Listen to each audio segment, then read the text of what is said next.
more Stardew Valley today with all the mods. I think it says I have 31 mods installed, but I think I have more than that, honestly. We have put on so many mods. I don't even recognize, like, there's these bars up here. I think this is my skills, my different skills I have. Pierre's got some stuff for me. So, yeah, we're going to try enjoying all these mods and figuring out just what the heck is going on in this game. There are so many new things they added. This huge map full of people. We've got more people to meet. We've already given Sophia all the stuff we can give her. There's all these people I haven't met yet. There's some new people in here. The wizard you can marry. I have no idea who that person is. There's a forest. A forest over here, a forest down there, a whole new area down here, a whole new area up there, potentially another farm over there that I haven't quite unlocked yet. So there'll be a lot of new stuff. So very excited to see all what we can get through this. But let's see, what do we need to do here? We need to reach the bottom of the mine, check that out, advance to level 1 farming, build a coop, and introduce ourselves to everyone. Well, we're going to go to the mines, so we're going to ignore most of that. I don't really know what our goal is besides to see all the new content. My little thing over here says that there's new vendors, new crops. It says it's firing a weather. I don't know what that means. It sounds kind of scary. It's firing weather at me. I don't know if that's just the command for when it's raining or if something's gone terribly, terribly wrong, but the game is firing weather at me at this time. So, let's see. So usually the mines would be right there, but they changed the map so they go actually all the way up here and there's a whole new area. Ooh, a mushroom. Take that. And we give that to Gunther. We need to. I keep saying this, and I keep forgetting to do this. We need to get chummy with the guy who runs the Adventurers Guild because he has a boat. I don't know exactly what the boat does for us, but I want to see the boat. Loud T-Rex is here. Hello, Loud T-Rex. How's it going? How's the new year of streaming going so far?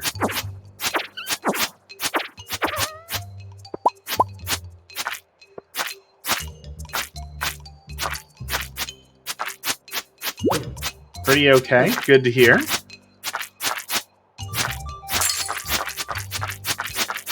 I did install one cheat. There is one cheat, and you can see it active right here. It tells us which one of these is the stairway down. And I gotta say, that is one heck of an awesome little cheat to have involved. Makes the mines so much better, so much more palatable. I know, I'm a cheater, and I'm sorry. I apologize.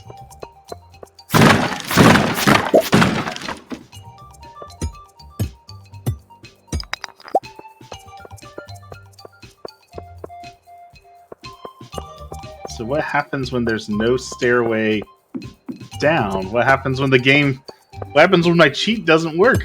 Do I need to break a certain number of things before it'll tell me? Is it just saying that there's no way down? What do you do when your cheats don't work?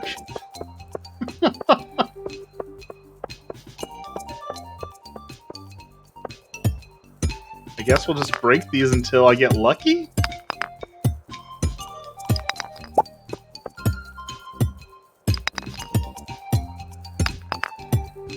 Well, it worked once. I guess that's all you can truly ask for sometimes.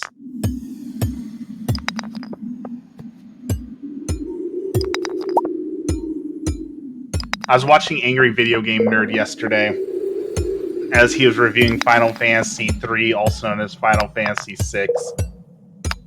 And I really, really want to do like a Final Fantasy series. I love Final Fantasy, but like I only stream for like 2 hours a day. Playing all the Final Fantasies on stream would just take so much time. I just don't know that it's possible. Okay, good to know. I had to break a certain number of things before that one would let me through, so that was strange. There's an elevator. Get away from me, bat.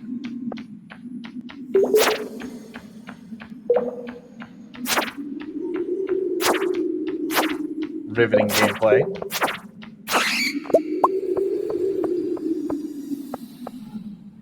See, it worked there. I guess there's a certain level of luck that just plays into this, and I don't know what that level of luck is, but we'll take it.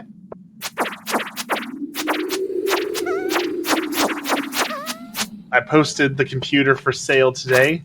I immediately got some bites on it, but it turns out they were all scammers, so no luck yet. I know someone's going to want that i9, though. i9 is pretty sweet.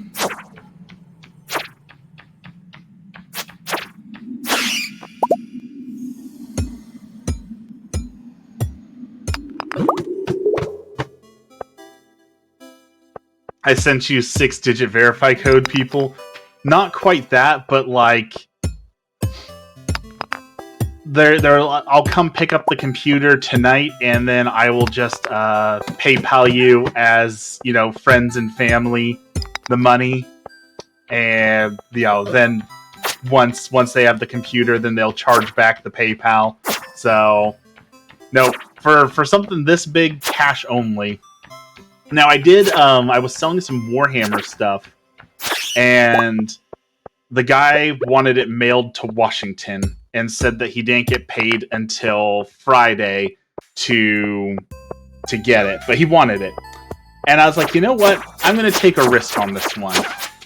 And I told him, sure, I will mail you the Warhammer stuff, and you pay me on Friday. And this was last week.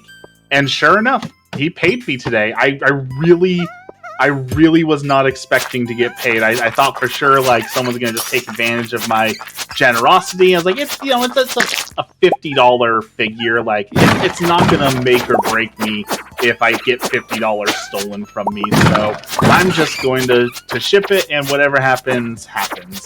And the guy actually paid me. I was pleasantly surprised to see the community do good. Tundra boots. So good job, Warhammer community. You did me proud.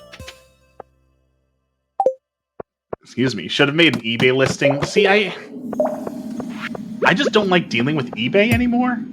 There's so much stuff to it, and there's hassle, and then there's the threat of scams and things like that. So I just mostly go onto Facebook Marketplace and say, come pick up this garbage I don't want anymore.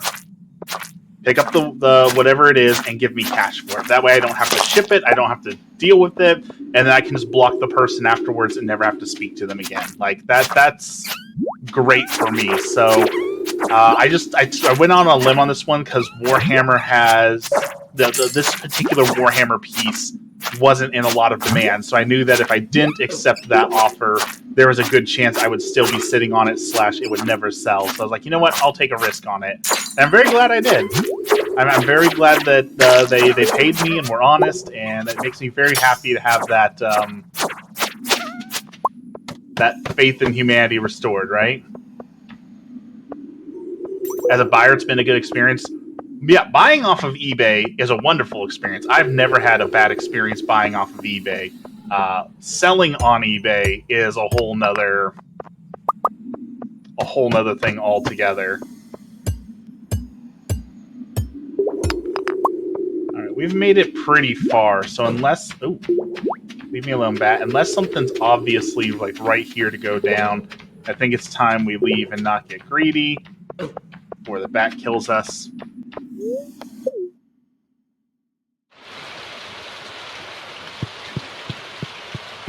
All right, so it says firing weather time for fog. Okay, so that's what this is. There's some fog there. Is the tax part just the cut eBay takes or a genuine tax? I think there's... This gets complicated because my state, I live in Oregon, Oregon does not have sales tax. So when we buy something, we just get it for the price that it is. We don't have to pay additional sales tax, which is excellent. But a lot of businesses have to charge sales tax to ensure that, you know, the government gets the right amount of money. So I believe eBay has a tax thing in there to ensure that you're paying your sales tax and the government gets theirs.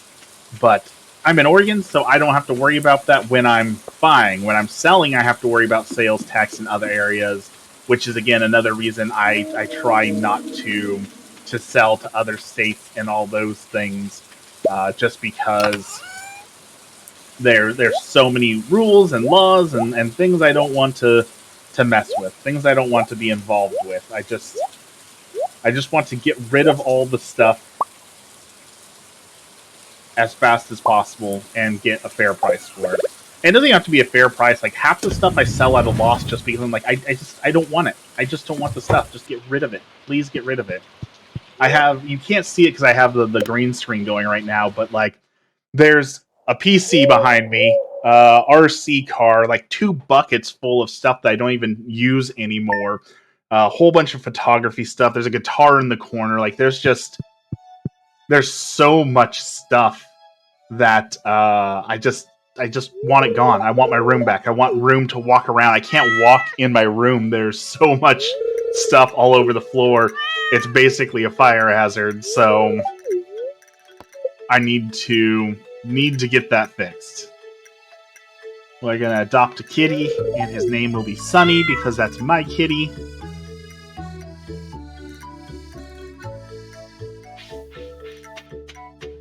Go water said kitty.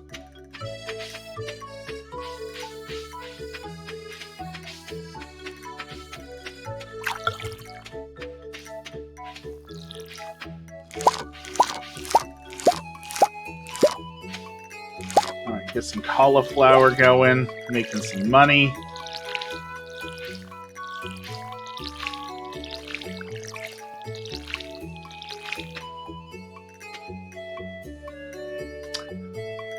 Let's see. I've got enough money we could upgrade one of our tools. Maybe we should upgrade our watering can before the next season starts. That's probably the smart move. Alright, let's grab... This needs to go to Gunther. We can crack those open. Sell that, sell that, sell that. Sell those. Okay.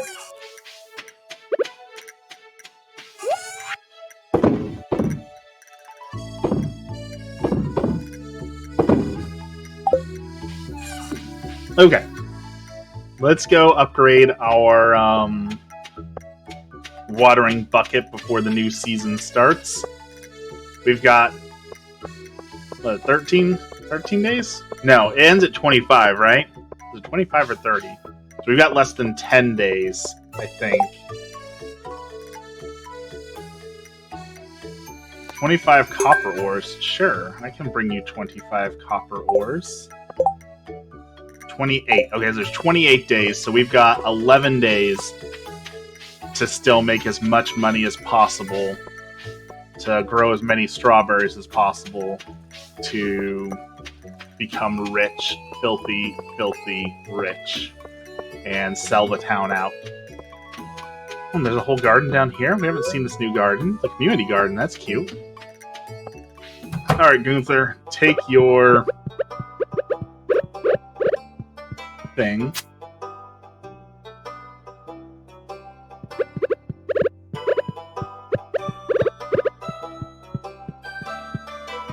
How do we do this?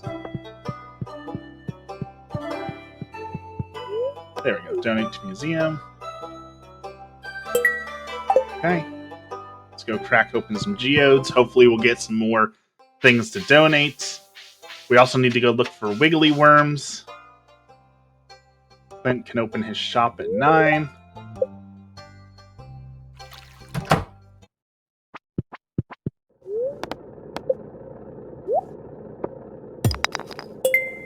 Coal, that's never bad.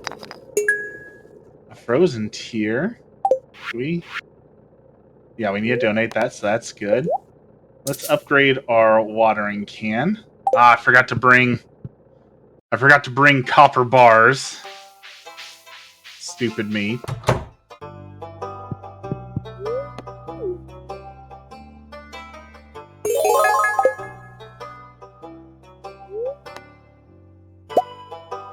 Melon seeds. Okay, that's for summer, so that's good. That helps us in the summer. Let's go grab... Let's talk to Sophia. Let's check the beach. Let's grab our copper bars and upgrade the watering can. And then we should have enough time to go to the mines to continue making some progress over there. Looking for wiggly worms, leaves, artifacts, things of that nature. There we go. A book. Not quite what we wanted, but we'll take the book.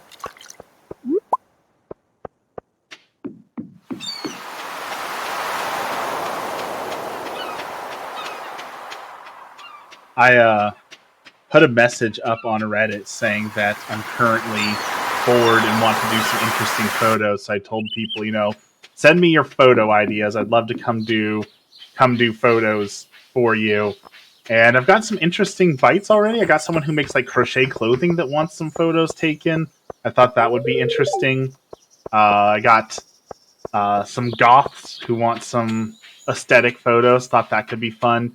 There's a night market for the weird going on. I might go do some photos for them. So it was fun to kind of scrounge up a little bit of photos to take. Granted, you know, none of it's going to pay me anything, right? This isn't any paid gigs, but I might get something interesting, and that's what I want, right? I want interesting photos that will win competitions or make people look at them and think and say, you know, talk about it. That's what art's supposed to be, right? It's supposed to encourage you to think, to talk, to do all those sorts of things. So, yes, it's not a paying gig, but hey, maybe something good will come out of it. I also went owl hunting again this morning. No luck. No luck on finding that darn owl. He is as elusive as ever.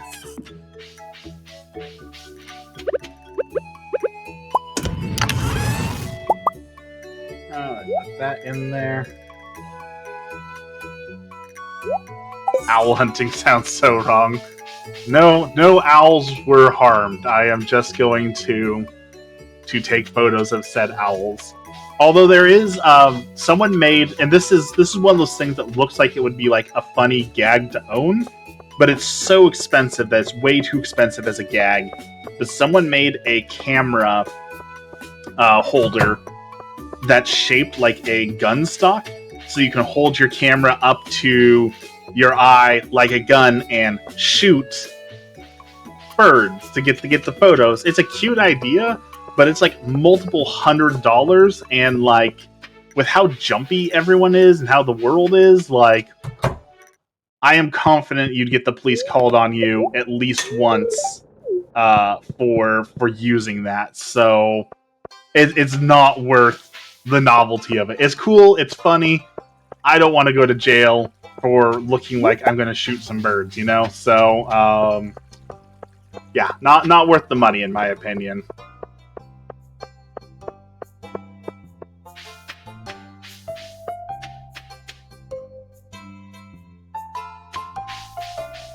I also got the message. I know you saw the people who are, like I said, I'm used to being called fat. People come onto my channel all the time just to call me fat. I don't really know why. I don't know if that's a universal experience or if it's just because I say things that make people mad. But I did get the message today that it always like astounds me where someone's like, "Why would I listen to you? You're fat." And it's just like the whole thing, like, well, you're fat, therefore you can't be smart, you can't have any good ideas, you can't possibly have anything worth saying because you're fat. And it's weird how one thing can just invalidate an entire person. That's what you believe, that that person has one flaw and therefore their entirety as a human being is not worth anything. Like, it's such an outrageous opinion to have. I'm blown away that it exists. And I understand that there's some level of it is people are fighting back. It's like, oh, anti-woke, anti-fat phobic, all that sort of thing. It's crazy to me. Again, that people are just like invalidate you off one thing. And like, I could do the same thing to them, right? And it wouldn't be any more outrageous. Like, oh, well, you have brown hair, so you have nothing worth saying. Like, that would be absolutely stupid. No one would say that. But yet here we are. Here we are facing that. So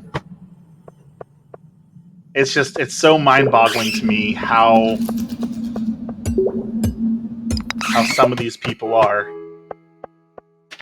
Alright, leave me alone, bats, ghosts, go away, go away.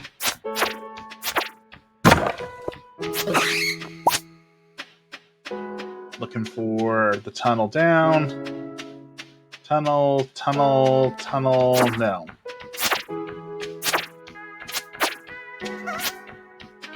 Need to find a prismatic shard. I need a better weapon already. This weapon's not cutting it. Literally. Leave me alone, ghost. Can relate to that. I'm sorry you can relate to that. It's so dumb, and yet here we are. That's the world we live in. Oh boy, we're gonna get swarmed by bats here.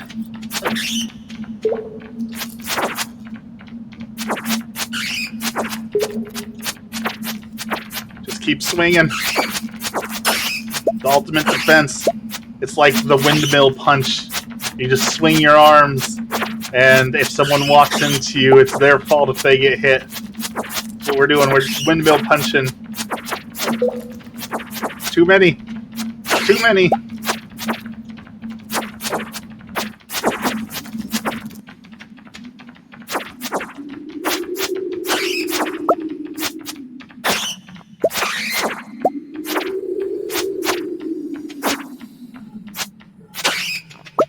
Run. Okay, we made it. We made it.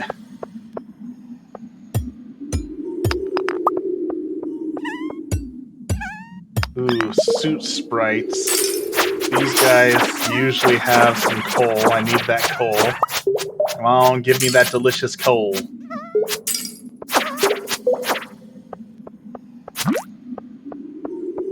I really hate games where there's so many weapon choices, like in Minecraft, just go from wood towards netherite, but in something Stardew Valley, search for a good sword or something like that.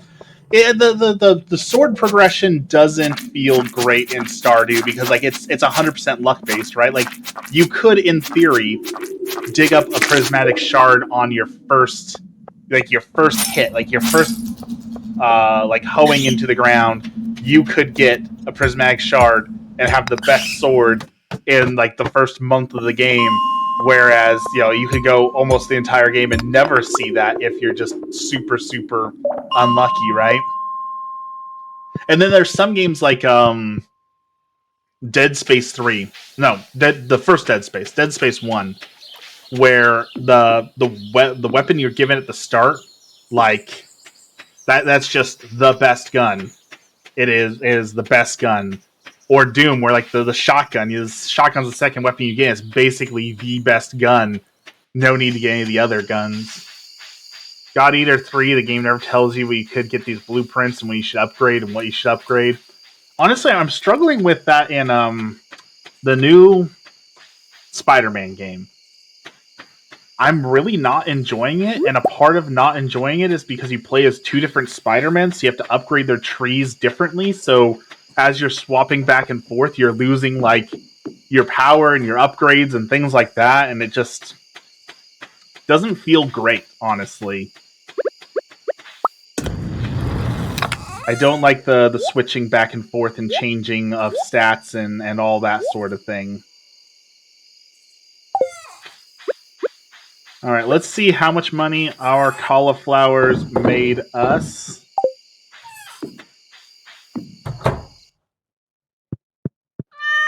Hello, kitty. Come on, big bucks. We have a mayonnaise machine, a sprinkler, miner's treat, and we got enough to buy another upgrade. Or I guess maybe we should work on a chicken coop or something. I don't know. We don't have any clay for a silo, I guess, so...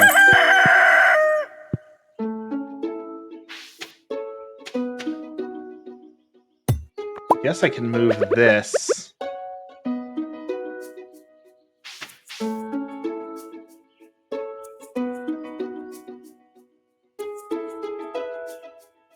Since I don't have a watering can, I forgot about that. Move that there.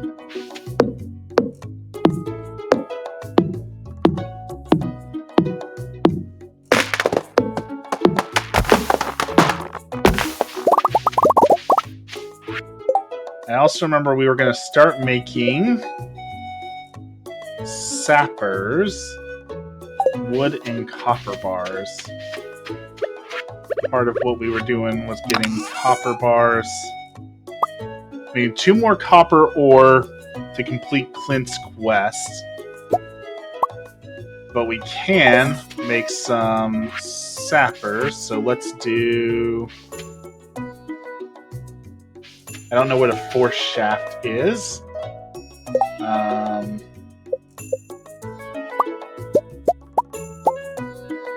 get some tappers going.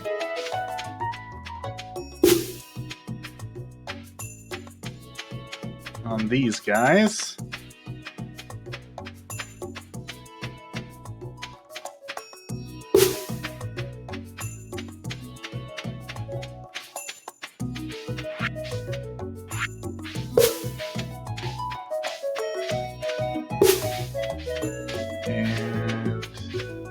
Here. Perfect. Now we need a clear path so I don't forget where all my things are. Have you ever got those people in your Twitch chat who come like, "Hi, would you be interested in my business?" What's your Discord people? Oh yeah. Oh yeah, they come by fairly often where they follow you immediately and then they chat with you and act like they're interested and then they basically say like, "Hey, I would really like to make some art for your channel," things like that. Those people, you know, I don't mind it necessarily. Like, I respect the grind. I understand that it's tough out there. That they're trying to make a business. They're trying to make it work. I get that. It's just so disingenuous to me that they're like, "Oh, hey, I'm really interested in you," and then you find out, well, it's just because they want to make money. And then, like, their biggest flaw, honestly, so obviously because they're just joining, they don't know me very well, but I did high-pressure sales for a very, very long time. I know high-pressure sales, and to me, high-pressure sales is incredibly disrespectful. So when they come in and they're already swinging like, "Oh, well, did you know that your channel art sucks and I can draw better channel art for you? Okay, so your pitch is what I have now is garbage and you're going to sell me something better." And then I say, "You know, not right now. I have to buy a new roof for my house, so I really can't afford to be spending money on art that I don't need." And like, "Oh, well, I offer payment plans." Great. I didn't say the payment plan was the option. It was, I don't need this right now. Like, well, how about will you just give me an idea of what you want, and then I'll start drawing it, and then you can decide after. Like, no, I said no. And the fact that you're going to try and disrespect me and hard sell to me means absolutely not. I'm not going to buy from you, and I'm going to blacklist you. If you just said, "You know what, thanks, respect, have a great day, keep me in mind if you ever do need anything," that's the person I'm going to buy from. Someone who respects me enough to take my no and say, "Okay, you're saying no, I hear you, and I'm going to respect that." But I'm so frustrated at the hard sales people who think, He doesn't know. I'm just going to pressure him and pressure him and pressure him. I recently helped a small streamer to moderate his channel and set up stuff like sound alerts and other stuff like that. There's been 5 people already. That's because, so what they do is they search on Twitch by viewers, and they purposefully target people who only have like 1 or 2 viewers or 0 viewers in their chat, because those people are the more likely to not be established, which means that they might actually have a need for the art.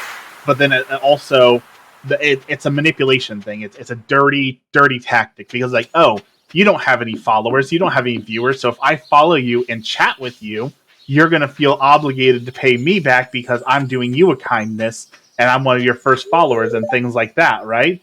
So that's the whole idea. That's the tactic behind it. Again, sales is scumbaggy. I was in the world of sales for way too long. I will probably never do sales again because it just makes me feel absolutely gross to be a salesman, because that's all it is. It's manipulating people.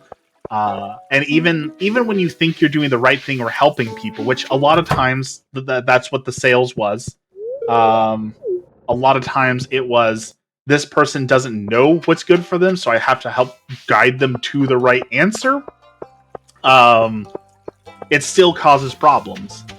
And so I don't mind informing people. I don't mind giving them the information so they can make an informed decision. There's nothing wrong with that. But the second that it moves into the manipulation territory, I'm done with it. And the same thing when, like, I love telling this story because it's just so outrageous. When Emmy and I went on our honeymoon, we were in Vegas. And we got one of those things where it's like, if you come watch our thing on timeshares, we will give you tickets to go see a show. And they had tickets to Cirque du Soleil, which we really wanted to see Cirque du Soleil. So we said, you know what? Let's do it, right? Like, we'll spend 2 hours watching the presentation. We're not going to buy anything. And then we get free tickets to Cirque du Soleil. That seems like a huge win, right? So we went to this thing, and the salesman does his pitch, like, oh, timeshares are so important. Timeshares are really smart. You're really smart for being here. You're a really cute couple. And we tell him, no, we're not interested. And he says, well, why aren't you interested? So we tell him, like, hey, we came for the free tickets. That's what we want. Well, we have no interest in the timeshare. And then he hits us with this. He says, well, just so you know, I had a daughter, and she died, and my one regret in life is that I didn't spend more time with her, and if I would have had this timeshare that I'm offering you, then I could have spent more time with my daughter, and maybe I wouldn't be so upset now that she's dead. Really? That's your sales tactic? You're going to try and use your dead daughter as leverage for me to buy a timeshare? Like, absolute human scum. No. Even if I wanted to buy the timeshare at that point, on the principle, no, I'm not going to buy from you. You're going to try and manipulate me by saying that we need to buy a timeshare or our daughter's going to die and we're going to be unhappy? Like, what kind of messed up sales tactic is that? No, absolutely not. So, high pressure sales, not fun. And I get, to some degree, he's just doing his job, and that that's what he's paid to do. But no, that is not the way to sell things. That is crossing so many lines on so many levels. I'm still, and this happened, I want to say 2016, 2017. So like, it's been a long time, and I still remember that conversation so vividly. Because I was just so blown away that this guy had the gall to try and sell us a timeshare using his dead daughter. I just ban those people. I don't care how many followers or viewers I have. Exactly. That's what it boils down to. Like, I get if you're trying to make a business out of this, I understand that, yes, you need certain art and that it can be helpful. So I don't blame you for that. But at the same time, like, pandering to those sorts of people isn't the way to get big on Twitch.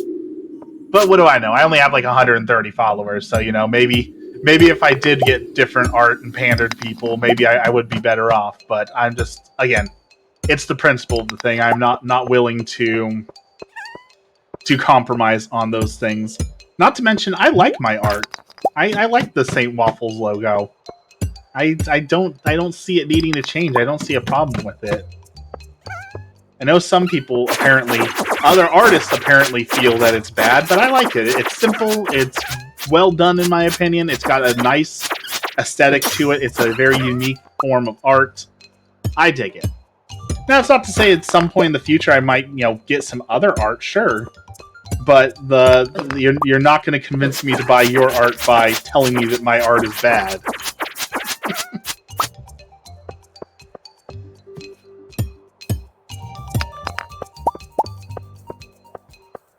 Maybe when I get 1,000 followers, I'll update my profile picture and banner. That's always a fun thing to do. Like viewer goals, basically. Like, hey, if we reach this, then we get this. I like those. Give me a better weapon, please. The Crystal Dagger. I'm pretty sure that is way better than what I have now, so we will take it. We're gonna go shank some dudes.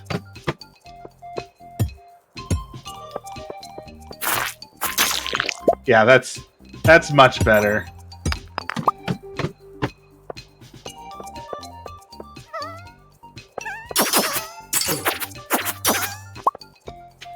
Much better. I was actually thinking about trying to do a giveaway or something maybe when I hit 3,500 or 4,000, so we're closing on that, so maybe it's time to start thinking about doing something. What? I don't know, but something.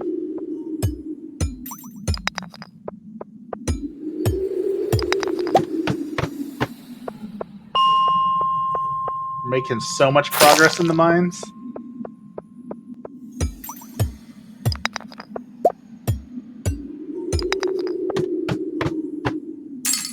It's so weird that my combat skill is only level 2. I'm almost done with the mines. My combat skill is only level 2.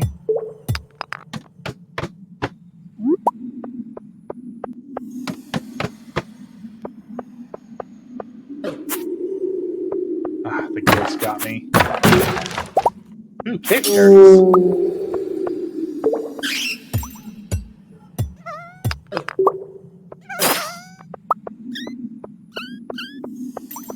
I love this dagger.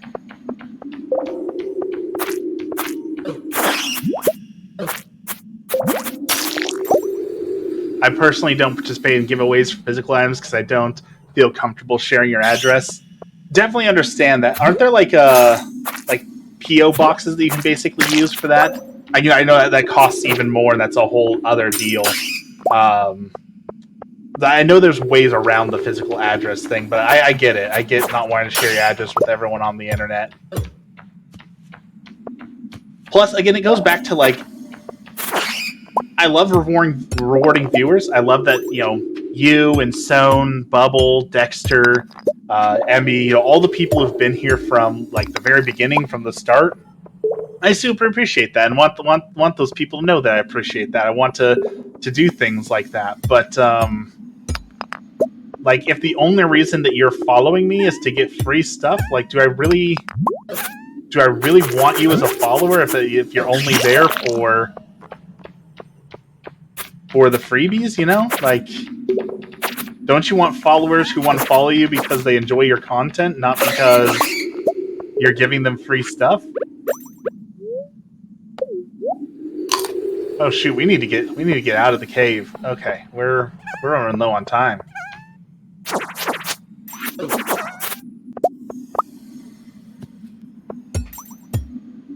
The content is the free stuff. I do make a lot of content for free.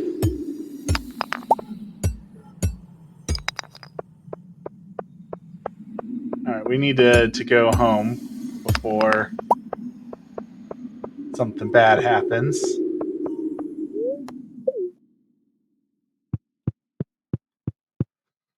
And that's where, like, a lot of people get really mad when content creators they sell out and they like do the big ones are Raid Shadow Legends or Raycon or any of like those those sponsorships that like everyone gets, and like, oh, well, you sold out. I don't want to listen to your ads for Raycon or stuff. Like, I don't get mad at that. Like, the dude's just trying to make a buck off that. Like, last year I had over 1 million. It was 2 million views and something crazy like 2 or 3 thousand content hours watched. Like 3,000 hours. That's like a whole season of a TV show watched by quite a few people that I made for free. I haven't made a single dollar off of streaming. I've spent a lot of money on streaming. I have not made a single dollar off of it, right? So, like, if someone wants to be paid for their labor, there's nothing inherently wrong with that, right? Like, let the dudes get paid. And if that means I have to listen to a quick 2-minute ad for Raid Shadow Legends, then like so be it. Let them make some money. We all want to make a buck here or there, right? So I don't understand why people get so upset about that. They're like, well, I'm not going to watch him anymore because he's sponsored by Raid Shadow Legends. Like, let the dude prosper. Let him get something good. See, we need coal, or we need copper to finish our quest. I guess let's go to the mines again until we can get our watering can. I've never seen this stream sponsored by Waffle House. I would honestly love to be sponsored by Waffle House, but there are no Waffle Houses like in my entire state, so I just don't see that happening. I would totally do live streams from a Waffle House booth. Denny's would be an alternative, but I'm pretty sure I can't get on Denny's list. The other one I'd really like to... I just need to ask them, honestly. I would love to be sponsored by Rugged Rosaries. Usually I'm wearing their rosaries. It's a company I believe in. It's Catholic. It's on brand with everything else. So that's one I honestly wouldn't mind being sponsored by. But I'm pretty sure they just do like affiliate codes where it's like if someone goes on there and buys something, then... Excuse me. Then you make some money. So I'm pretty sure I wouldn't actually make anything off of that. But it'd still be cool to have them. Raycons worked perfectly until they started to misbehave with connection issues and occasionally start a call while connected to your phone. I've never had Raycons, so I don't know on them. I assume that they work just fine. I mean, you can buy $1 headphones that work just fine, right? Like I'm confident they're not that bad. Okay, we got the copper we needed. Okay. I did, though. I had a SteelSeries mouse. I'm going to dig at SteelSeries for a second here. And it's possible that maybe I just got a defective one, but that's... I had their mouse, and it lasted me 2 months. And that was it. And then the mouse wouldn't connect to my computer anymore. Like, that's... 2 months is abysmal performance for a mouse. And like I said, maybe I just got lucky, maybe I just got a bad one, but... when I Googled the issue, I came across so many problems that all said the same thing. And it's like, obviously this is a known issue if there's this many people on the forums complaining about it, so... Get your stuff together, you know? So I'm done with SteelSeries for a while. I'm moving everything to Corsair. Razer Gaming burned me one too many times. SteelSeries just burned me with a bad mouse, so now we're giving Corsair a go. And hopefully that goes well, considering my whole PC is Corsair right now. You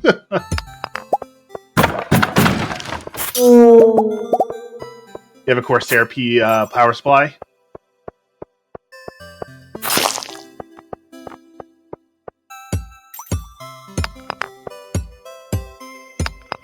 I think it's 750 watts.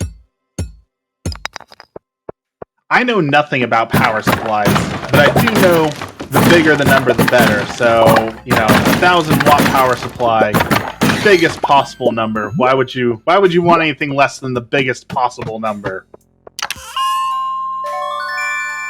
Slingshot. Alright, let's go pick up our watering can and show Clint our stuff so we can get paid. And then we can turn in one of our items. Let's see, we upgraded our watering can. We could upgrade the hoe, but I mean, the hoe is a one-time expense, right? So as long as you have some food to eat, all it does is save you a little bit of time here and there on the first day, especially when you're planting things that can regrow and stuff like that. So I don't necessarily know that we need to upgrade the hoe. I think we need to upgrade the axe, honestly. I think we need some more hardwood. I think we're going to do the axe next. Axe it is.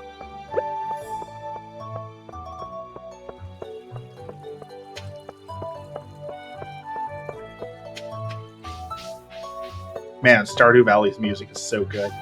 Just listen to it forever.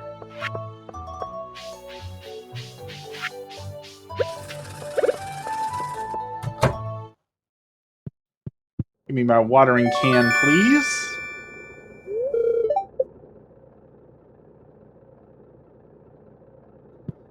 Actually, we're gonna buy some more seeds. Is what we're gonna do. We need more seeds.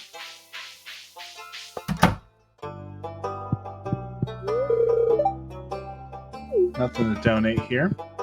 When building a PC, it's always dependent on your first choice. So if you choose the 7000 motherboard, you're already lowering your choices for CPUs and power supplies.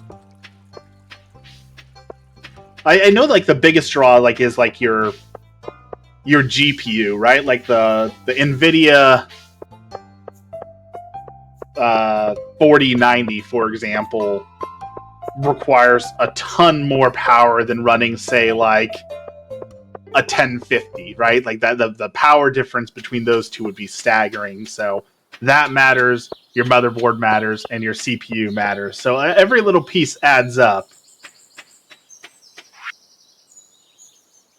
Fresh cauliflower fur. Okay, we can do Jody's quest. We'll have some cauliflower here soon. We're going to save the cave carrots.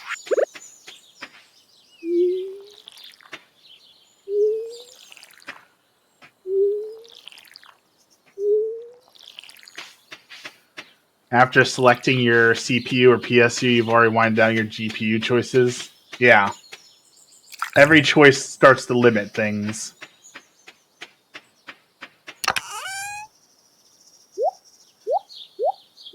We're going to save... Ooh, a shadow dagger. 20 to 40 damage. When you hold the blade to your ear, you can hear 1,000 souls shrieking. This has huge crit power.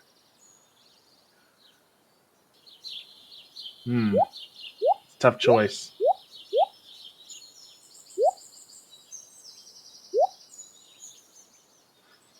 Okay. Bring Jody a cauliflower. Let's go drop this off at Clint really quick. I forgot to give him the thingy. You can't just take an i7 with RTX 4090. Yeah, see, that's why I bought a pre-built computer, because I have no idea about any of these problems. I don't know anything about compatibility without issues, so I just threw money at it.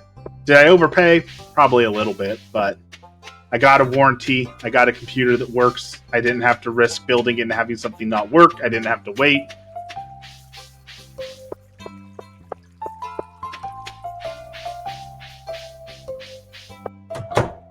Okay, Clint.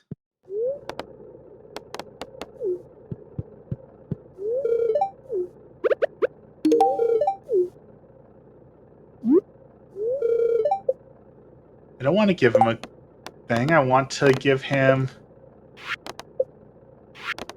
Did I not take the quest? Did I not accept the quest? I like DIY builds because when you build it, you can grow more attached to it, just like when you buy a sofa from IKEA and have to assemble it. I don't think I would ever buy an IKEA sofa. I've had so much IKEA furniture break. I don't know that I would trust sitting on an IKEA sofa, to be honest.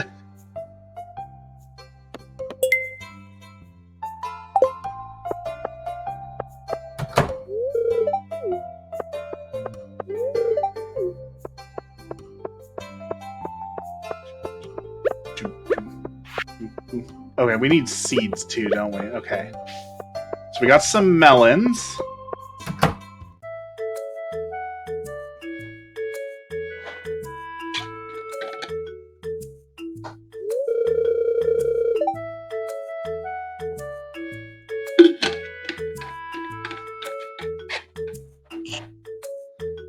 Alright, welcome to Pierre's. How can I help you? I've been to Pierre's before. So...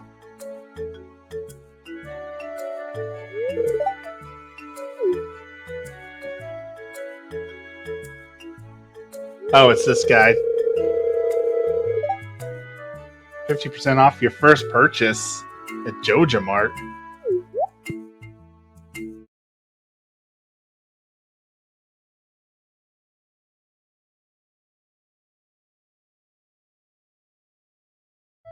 Yeah, I'm definitely the one missing screw person who messes up instructions and things like that, so would not trust it.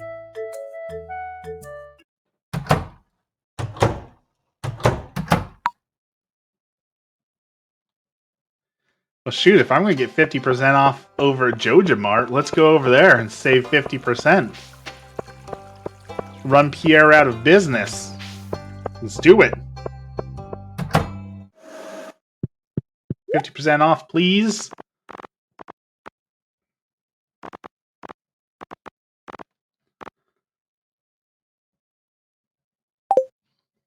It's the same price. It is. There's only one item that has like a different price, right? I'm pretty sure it's like the not cauliflower, the sunflower. Sunflower has some different price between the two for some reason. I can't remember what it is exactly, but looks like I can't buy next year's seeds or next season's seeds anyways, so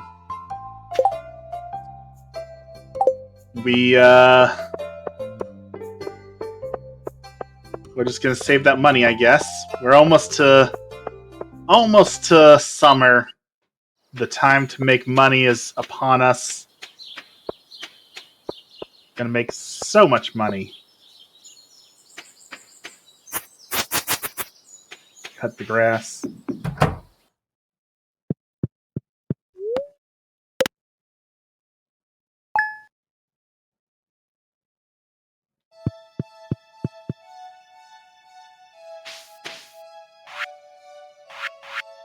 That's gonna annoy me. Let's move this over here.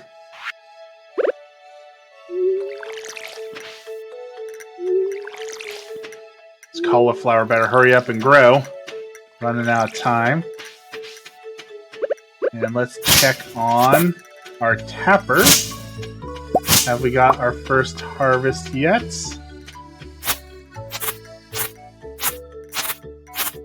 I don't even know where I put all my tappers. No.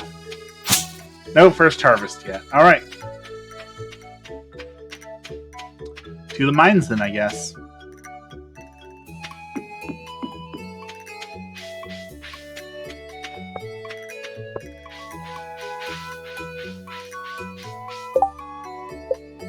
Week hasn't reset yet.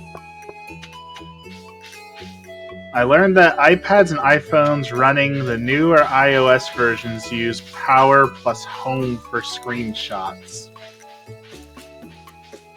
Yeah, it's actually, I have an older iPad, and then I had a newer iPhone, and they didn't use the same screenshot, and that was super annoying because I would always get confused back and forth on which one I was using, so I did know that. It's really annoying. Of course, I'm on Android now. But I don't know. So maybe I need to Google it some more. But like everyone takes these great photos with their Samsung, like with the super long camera. I cannot get that camera to get good photos for the life of me. So I have no idea how people are doing that. I have the Samsung S23 Ultra for the camera.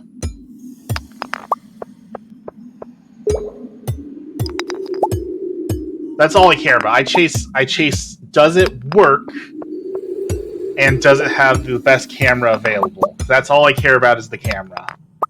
And in fact, there's the Google Pixel apparently has a decent camera, but there's also a new competitor coming out that's going to put like a professional quality DSLR large camera on the back, and I am hyped for that.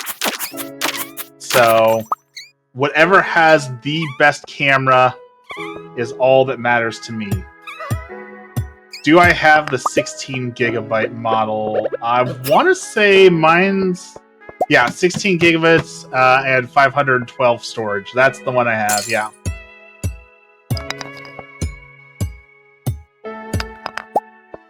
I learned the hard way, as a content creator, that storage on your phone is super important. Like, I ran out of space on my phone all the time for making daily videos, and it was constantly like deleting things and not having apps. So when I got my next phone, I said, I'm going to get bare minimum 512, if not a terabyte, because it's just awful having to constantly delete things and make room for things and all that.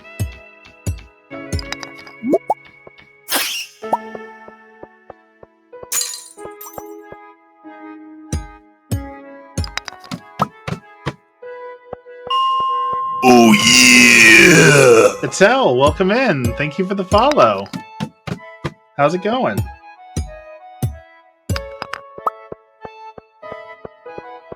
What brings you by? Are you a Stardew fan, or did you see the Catholic tags and the Christian tags, or just browsing through?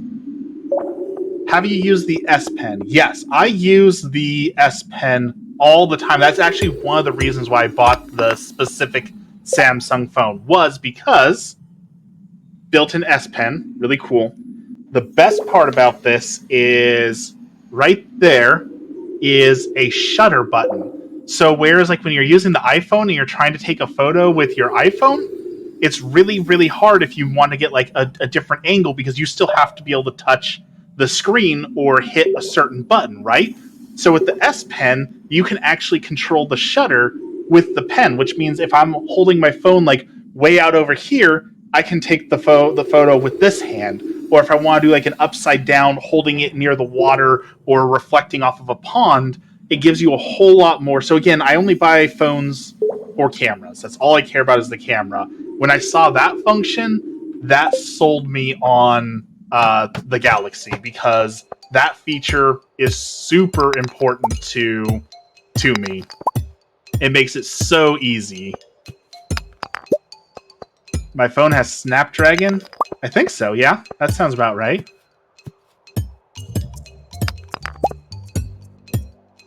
I have the perfect gaming phone. That is true. It is the perfect gaming phone. There's just not a whole lot of great games on mobile. Like, I was super, super hyped for Warcraft Rumble, and it turned out not so great. Like, I could emulate a lot, which honestly I probably need to get more into emulation, but I haven't found a whole lot of games on the phone worth playing. So Attell, what brings you by? I've considered getting a Z Flip or a Z Fold. I've heard that those are fun. I've heard that the flip phones are great. I'm just not confident in the technology. And I know it's probably just like an okay boomer sort of thing, but I'm just convinced that those things will permanently crease or snap in half at any given moment. Like, I just don't... I know people said, like, the technology's there, they can fold 10,000 times before they get a crease or before they break. I don't trust it. I don't trust it. I don't believe it. I don't think that they function. And that's based purely on nothing. I'm not stating a fact. I'm not stating an educated opinion. I'm not stating something I have well researched. It is simply I look at it and say, I don't think so. That's all it is. I'm afraid of buying from the States due to the SIM lock. Yeah, that's another one of those things I know absolutely nothing about. So I just buy from my service provider so that I don't have to worry about that, because I know nothing about it.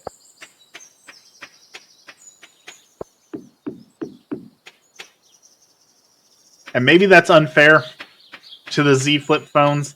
I've seen someone use one that I like the functionality they have on their phone is amazing. The way they flip it around and do different things with it, I absolutely love that. I just don't know. Just don't know. It's illegal in the EU to sell SIM-locked phones. Yeah, you guys got some great stuff going for you. You've got that. You've got the oh, what is it? The laws that just changed iPhones so they can't have their dedicated charger anymore. That's excellent. You've got some great personal protection laws. Like the EU has some wonderful things that they have come up with. I'm sure there's flaws too, but I absolutely love that you forced iPhone to change their horrible charger to conform to standards that everyone else has been using forever and a half.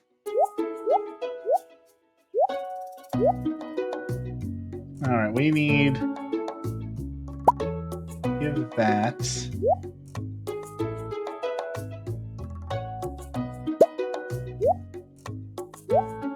Okay. Go drop by Sophie's farm and drop off a gift. Lightning was ahead of the time, but after USB-C came out, it was really outdated. Well, the problem was that Apple just didn't want to share, right? They just wanted you to have to buy their cord, be in their ecosystem, and it was wasteful. I also didn't like having a million different kind of USBs. I love USB-C. Everything is standardized. Your cable works across the board. That is how it should be. I say we never move on from USB-C. Kind of like when you used to buy like iPods and you had to have a special charger for each iPod. And you had to buy it from their store, and it was always a huge pain in the butt because they didn't play nice with others. Can't wait for USB-D and the USB-D jokes. Are we going to get that? Like, I don't see how we can improve upon USB-C except for faster transfer speeds, but like a proper USB-C cable can transfer what, like 5-10 gigs a second? Like, they have incredible transfer. Like, do you need more? Do we need fiber optic USB-D to transfer 100 gigs per second? Like, do we need that? I don't think we do. I honestly don't think we need that. So, do we need to upgrade? Do we need the next level of USB? I really don't think so, you know? I mean, as the phone architecture changes, so does the charging port. I guess that makes sense.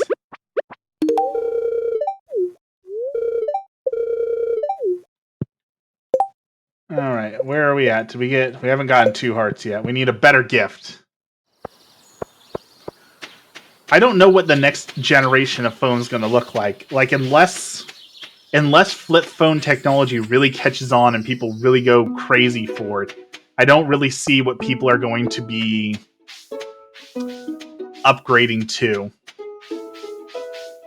Slimmer, less space for the big port. See, the problem is everyone wants slimmer phones, but they want better battery life and they want better cameras, and that requires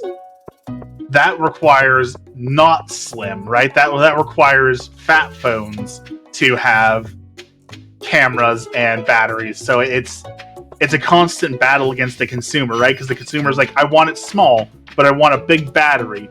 I want it to be portable, but I want a huge camera on it. I want it to perform all these things, but I don't want any heat sinks, because heat sinks take up space, right? So it's constantly a battle against themselves. There's plans for an iPad portable, iPhone flip. See, that could be the game changer. I hate to say it, but there's a lot of people who only buy Apple, right? And so if Apple jumps on board with the flippables and the foldables and all that, that might just send the market down that path forever and ever more. Which is what I hope their VR headset does. Like, I love VR. I want to buy the next VR headset. This came with the MetaQuest 3. It looks cool. But at the same time, a big part of me is like, what's the point? The games have been the same. It's all looked the same for a while here. There hasn't been any real innovation in a while because the mainstream isn't there yet. We need the mainstream on board so that we can have some real innovation. I don't think the Vision Pro will be a success. The problem is that it doesn't seem like they want it to be a consumer product. It looks like they're trying to sell it as a business product. And there are some businesses, I have heard of this. I don't necessarily believe it, but I have heard of some companies that hold their meetings virtually in VR, that everyone puts on a VR headset and they have a virtual meeting. I've heard of that. I don't know if it's anything outside of like a gimmicky tech company sort of thing. So it could be great for that, but the idea and concept is there, but the reality just isn't there yet. Think of the Microsoft HoloLens. I want it to all be successful. I want it all. I want all of it. I want great VR. I want breathtaking games in VR. I want the affordability. I want everyone to have a headset on. I just until we have more adopters, I don't think we're gonna be there just yet.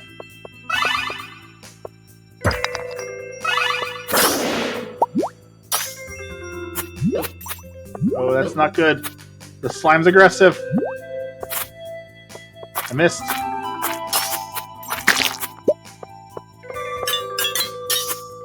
That's the weird thing about early technology, right? The early adopters have to pay a whole bunch of money to get on the ground floor of a subpar product, and then once it becomes mainstream, then it becomes fashionable and everyone buys it, and it becomes cheaper, more accessible, and better for everyone.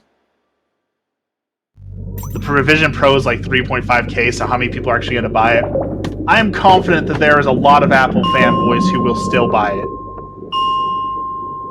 There are people who upgrade their iPhones for $1,500 every year, right? So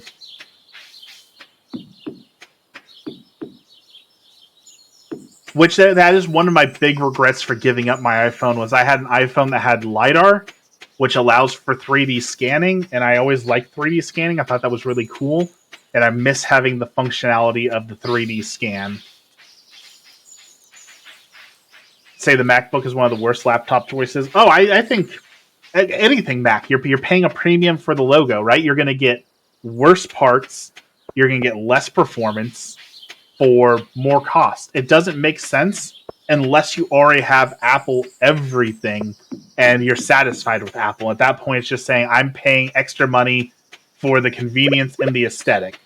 And there's nothing wrong with that, right? If that's how someone wants to spend their money, for convenience and aesthetic, that's on them, right? They are allowed to make that decision if that's the decision that they want to make.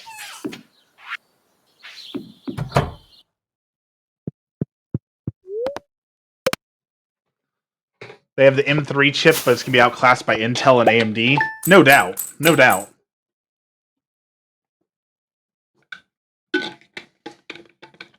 But it is nice when your phone hooks to your computer, hooks to your AirPods, hooks to your tablet, hooks to, everything. That is convenient. It's nice.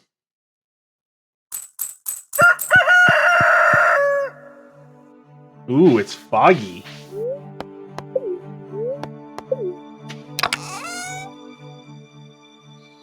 Alright, let's grab some wood and make another chest because we are out of space.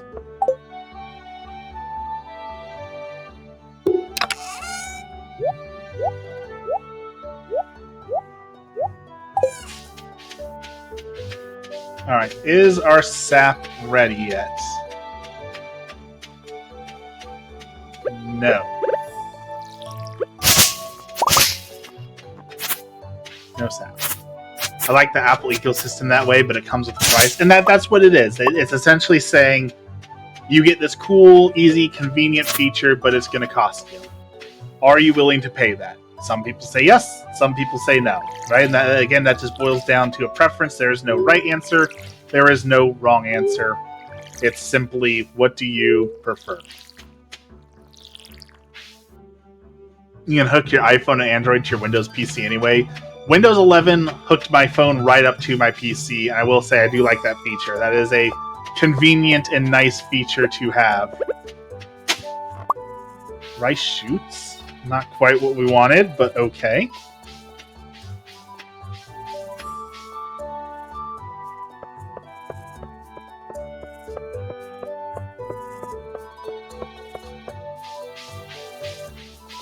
We definitely need to upgrade our pickaxe. Maybe that's what we should do today. We're getting to a point where like mining gold is becoming really, really hard because of how deep in the mines we are and how bad our pickaxe is. Who are you? Claire. Ruby, VTuber, welcome in. Hello, how's it going? I assume you're a VTuber? That's exciting. I almost was a VTuber. I thought about doing that. How do you like it? What are we doing? I forgot what we're even doing here.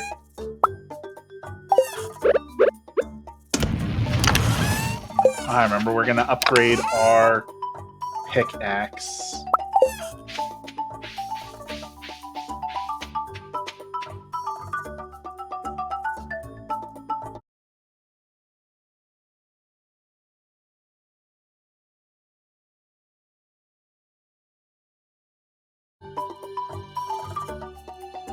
Hand sanitizer. Something I like is the Test Flight app and how not everyone gets to test the product like on Android. I don't think I've ever heard of Test Flight. I don't know what that is. Doing great, Ruby. That's good. That's good. What brought you by? You a Stardew fan? Modding fan? Have your email or social link for business inquiry if you need any stuff for your stream. I actually don't need anything for my stream right now, but thank you. I am all set up on my stream for now.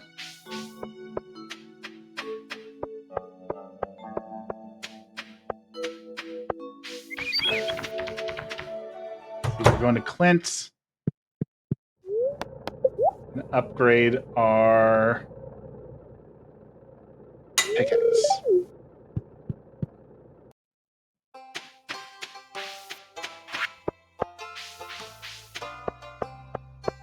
Guess we can drop by the saloon, see if there's anything there. Saloon opens at 11, I think?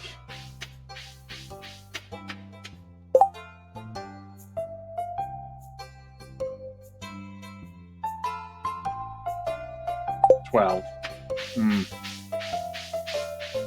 we don't have a pickaxe, so we can't go to the mines. We already watered our crops. I guess there's not a whole lot we can do today. I know, ironic that we were just talking about that Loud T-Rex, about people popping in and offering art, and I had people come by. It's actually the first time it's happened in a while, so yeah, you jinxed me. It hadn't happened, and then you brought it up, and then it happened.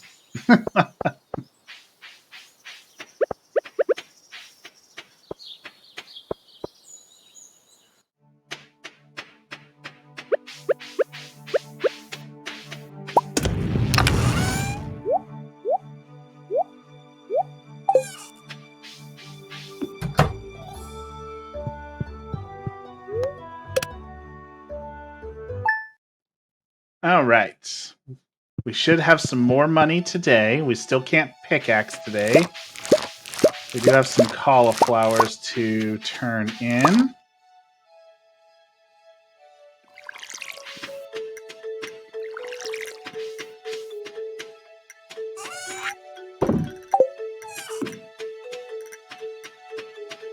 TestFi is basically a way to get betas for apps like Discord, Microsoft Edge. Okay. That's cool. Actually, you know what? I did use TestFi. Now you mentioned, I got into an app that I haven't heard anything from, but I really liked it. It was a augmented reality app that was supposed to be a green screen anywhere, and it worked really well. I haven't actually heard anything from them in a while, so I wonder what happened to them. You are right, I have used that before. Part of the Discord beta on my phone, but not for my iPad because the test was full. Are they making more changes to Discord? Are they going to update the terrible mobile UI? Are they going to fix that?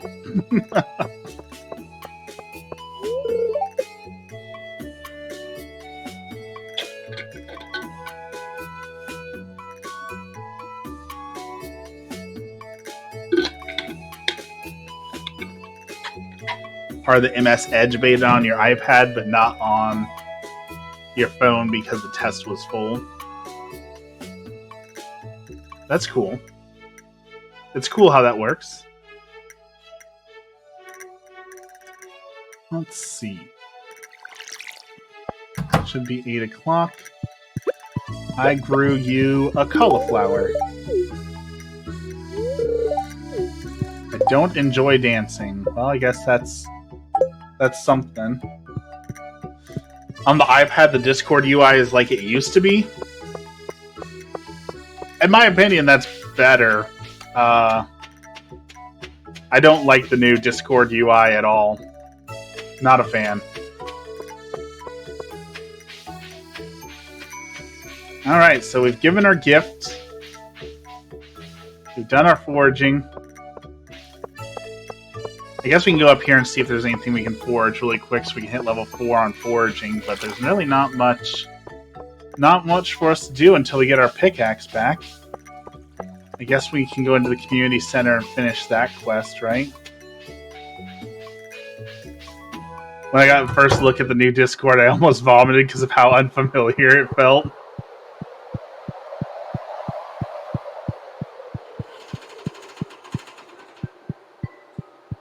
Ooh, the spooky Junimos.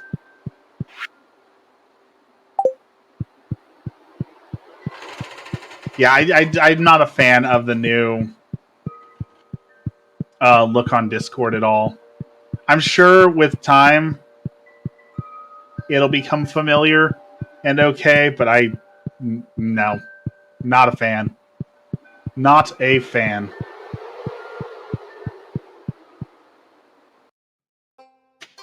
The runes on Stardew translate to English. That's pretty cool. I know that like Futurama did that a lot. In the early seasons of Futurama, the alien languages were all translatable, and so fans spent so much time trying to translate every single thing, looking for jokes and hidden messages and things like that, that in the later seasons they legitimately just stopped doing that because they were tired of the fans complaining every time, like, hey, I translated this and it wasn't a funny joke, so what's going on? Where's the funny joke? And they got tired of it. So they started making all the alienese just absolute gibberish because they didn't want to deal with rabid fans going through and checking everything. Fair. Yeah, so I get that's fair. Like, it's really cool. Like, the hidden messages and the jokes and all that, but, like, animation already costs a lot, and there's already so many, like, visual gags and so many jokes in Futurama. Like, it's one of the best TV shows produced. I just don't see the need to add all the extras in on top of it, you know?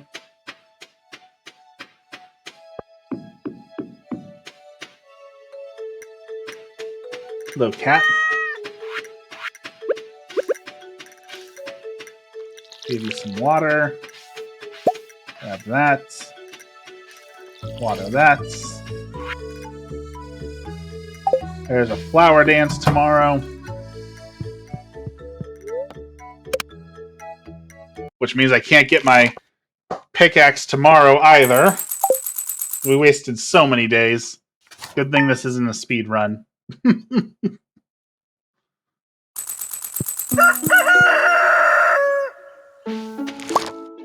Grab the cauliflower.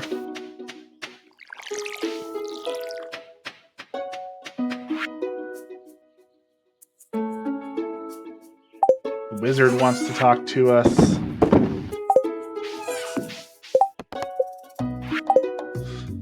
And now we have to wait till, what, like 8 o'clock for the festival to start?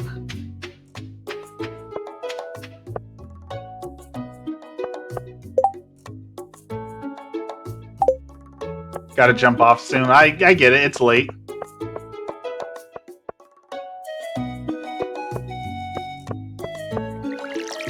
I appreciate you hanging out, though, chatting today.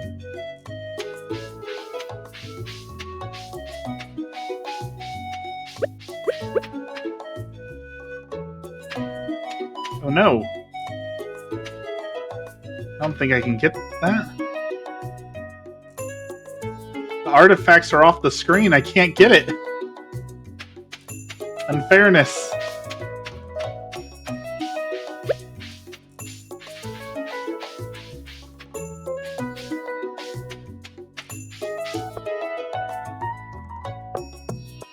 Time for bed.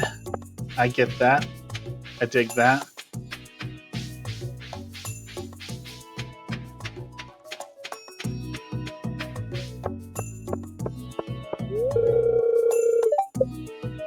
Alright, we gotta wait just a couple minutes for the festival to set up.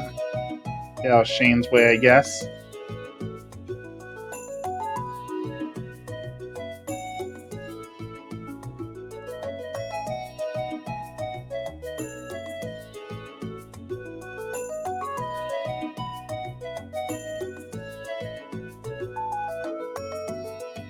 Let's see. Alright, now we should be able to go over here, right? No? Festival's still being set up? Maybe it's 9? I heard it was negative 40 degrees outside? Holy cow. I've heard that there is a fun trick I've heard. I don't actually know whether or not... I don't know if this actually works or not, but there's people who post all the time on social media, like if you take the boiling hot water and then you throw it into the freezing air, like it instantly like condenses and turns into like snow. Now I'm not gonna advocate for people to throw boiling hot water in the air, right? I don't want you to burn yourself. But I've heard about that, and I've heard that that's a fun thing to do. But it does sound like one of those mean internet things that people tell you to do that just ends up in you getting hurt, right? So I also know that last time that this happened, that a bunch of people like got their they would like get their jeans wet, and then they'd stick them outside and like freeze them in place, so it looks like the jeans were walking. I know that was something people did for a while too. Daffodils, dandelions, rare crows, ceiling leaves. Don't really need any of that. Sounds fake. It does sound fake. I agree with you 100%. It does sound fake. I'm here for the free cake.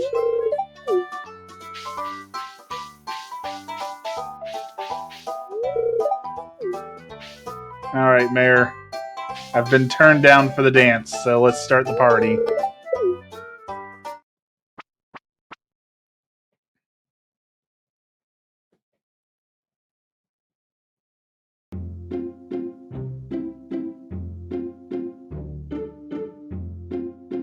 It's like that time people said mixing salt with sugar made instant snow. I do remember that, actually.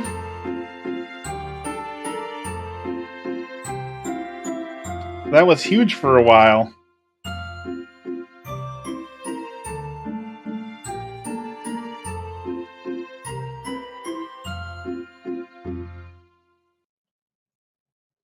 There's also for a while with the snow that what like people were trying to like they would take snow and compact it, and then like they would try and burn it, and they were trying to convince people like that's not real snow, that's government snow, because if you put the snow like in the fire, if you microwave it, then it doesn't burn or melt like it should. I remember that was like really big for a while too.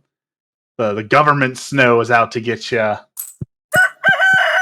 right, we got our pickaxe ready.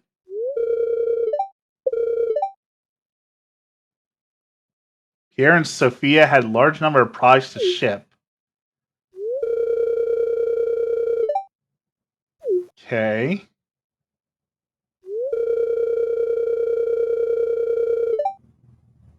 He usually has high quality forge from the Cindersap forge. Must be convenient to forge in your own backyard. Okay, is he telling me to steal from Andy? I don't know about that, Bear. I don't know if that's on the up and up there exactly. Telling me to go steal from people. Mayor wants me to be a criminal, apparently. Okay, let's take our geodes and we can get our pickaxe, go a little bit deeper in the mines.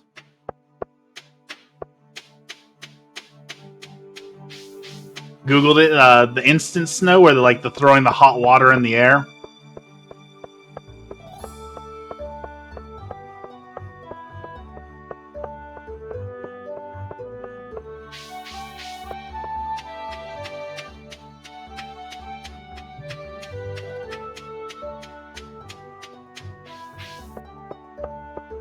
What'd you find out?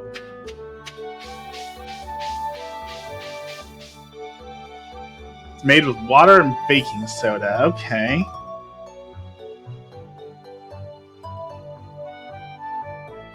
I'll have to try that. Instant snow does sound fun.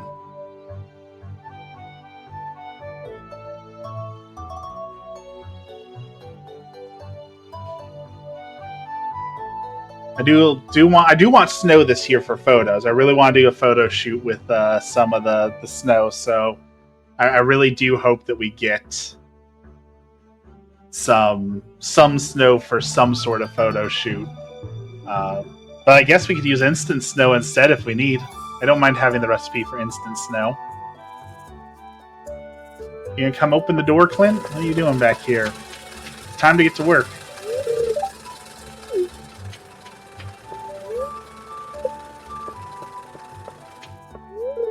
I want my pickaxe. Let me in.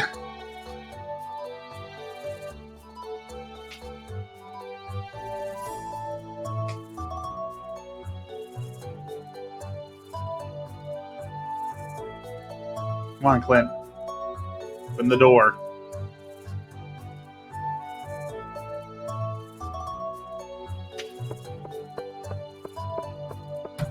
There we go. Yes. Give me that copper pickaxe. Uses a chemical called sodium polyacrylate? Never heard of it. Gold. Stone. Chemistry with loud T-Rex and waffles. Chemistry, I was so mad about this. So my senior year of high school, I wanted to take chemistry. So I took chemistry. And our teacher said the first day of class was like, hey, whoever you pick to be your lab partner is going to be your lab partner for the rest of the year. So make sure you choose wisely. I got stuck with the weird kid, and that's saying something coming from me, right? And so we're getting acquainted, like, oh, you're going to be my lab partner for the last year. Let's talk a little bit, get to know each other. And he was just like, well, I really, really want to learn how to make, nuclear bombs. I really want to cause harm. I really want something that, I can use to take vengeance on my enemies. And I went up to the teacher, and I was like, this dude's unhinged. I want a different lab partner. And he said, you can't switch. And I said, this dude is going to hurt someone. I don't want any part of it. And he said, you're not allowed to switch. So I said, okay, I dropped the class. I'm done. I'm no part of this. Sorry. And so I didn't get to take chemistry because my lab partner was an absolute psychopath and no one seemed to care. So that was fun. I'm pretty sure he didn't end up hurting anyone, which is good, right? Good ending to the story, but that should be red flags, right? That's red flags upon red flags upon red flags. Somebody needs to check in on the guy who takes chemistry because he wants to build weapons, A problem. A very big problem.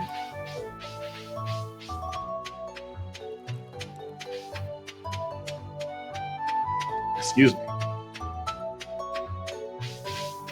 Alright, time to test out the new pickaxe. I bet we can make it down a little bit farther. And we need to make enough money that we can buy out Joja next month so that we can start going to the desert.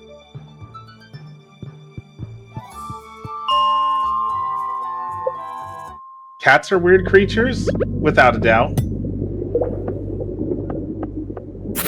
Love them, though. Love my kitty. Crab. There we go. Give me the crab. Dude was kicking my butt.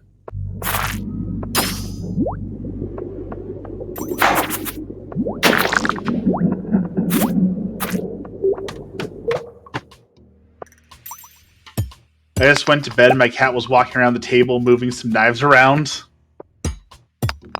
I do not know why, but I do know that cats absolutely love to knock things off of tables and throw them around. So that is one of Cat's weird obsession. One of our cats loves to eat plastic too, which is obviously bad for him, and we don't let him eat the plastic, but he wants so badly to eat the plastic, and I can't figure out why. Why do you want to eat the plastic so bad? It doesn't even taste good. Like, what are you doing? And yet, every day, it's a fight that he wants to eat plastic. So I concur. Cats are weird. Oh, the bats are coming. Oh, there we go. We can go down there.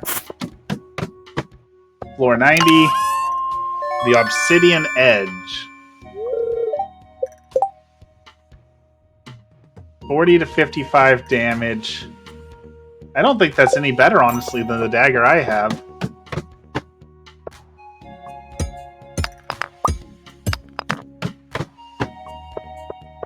Ooh. Okay, we need the coal that comes from here. So let's be quick.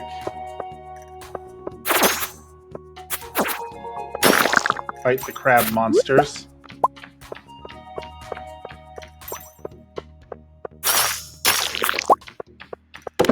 Give me all the coal, please. Thank you.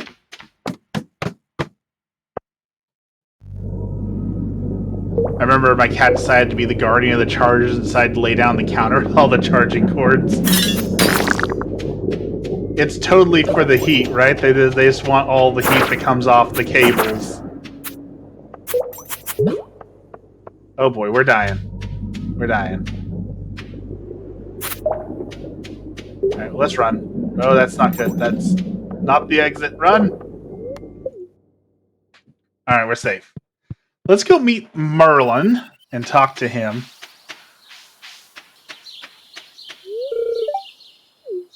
And maybe we can get access to the boat. I have proven myself.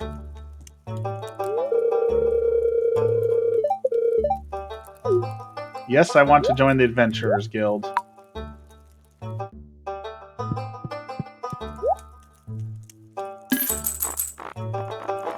Don't need that anymore. Really, you don't like crabs either, huh? Okay, maybe he likes the... I see amethyst up there. Maybe he wants those things? Do you know that if you're allergic to cats, you aren't really allergic to them, but their saliva?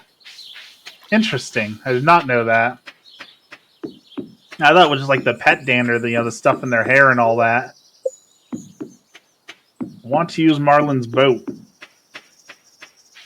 What secrets is he hiding? I also think allergies are weird that, like, you could not be allergic to something all your life, and then as you get older, it's like, yeah, you can't eat bananas now. Just randomly wake up one day, it's like, nope, no cats, no bananas, and also no lemons. Boom. Allergy. Out of nowhere. So weird. And there's like that tick that a lot of people are scared of, that when you bite it, you become allergic to red meat, and you can't eat red meat for like 3 months to 6 months after getting bit by it. People are absolutely terrified of that tick. For good reason. That does sound terrifying. school starts, but only at 6 in the morning? -6 in the morning? Like, only if it's -6 degrees or higher?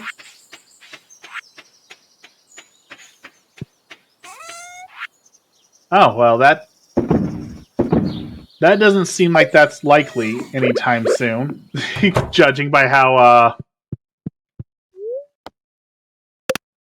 cold it is right now. I don't think you have to worry about that. That makes sense, not having to go to school when it's -30 degrees. That makes sense. The rain will be variable today. What the heck does that mean? What is variable rain? Got some oak resin.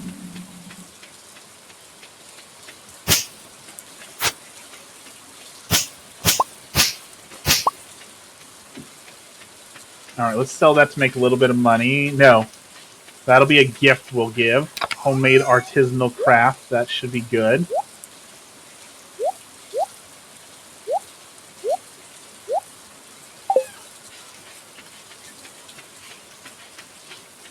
Alright. We should hit rock bottom in the mines today, if we're lucky. Oh, let's also get our foraging up. Level 4.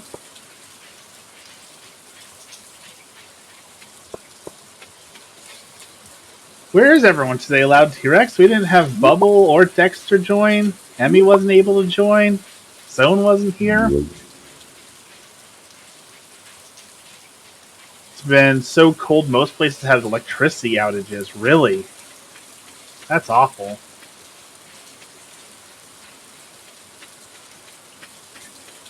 I prefer the cold to being hot, but -30 is a whole nother level of... that's a whole nother level of cold, right? That is some next level cold. Alright, we got 10 floors we got to master today. We can do it. Bones. Grab some jade. Dexter's here! Hey, Dexter, we're just talking about you. We're just wondering where you're at.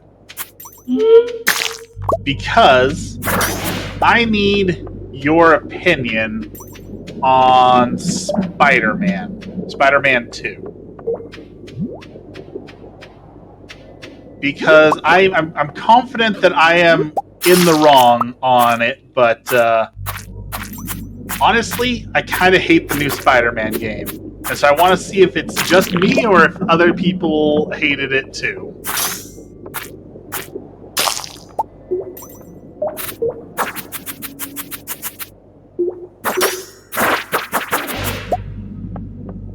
It's just me. Oh!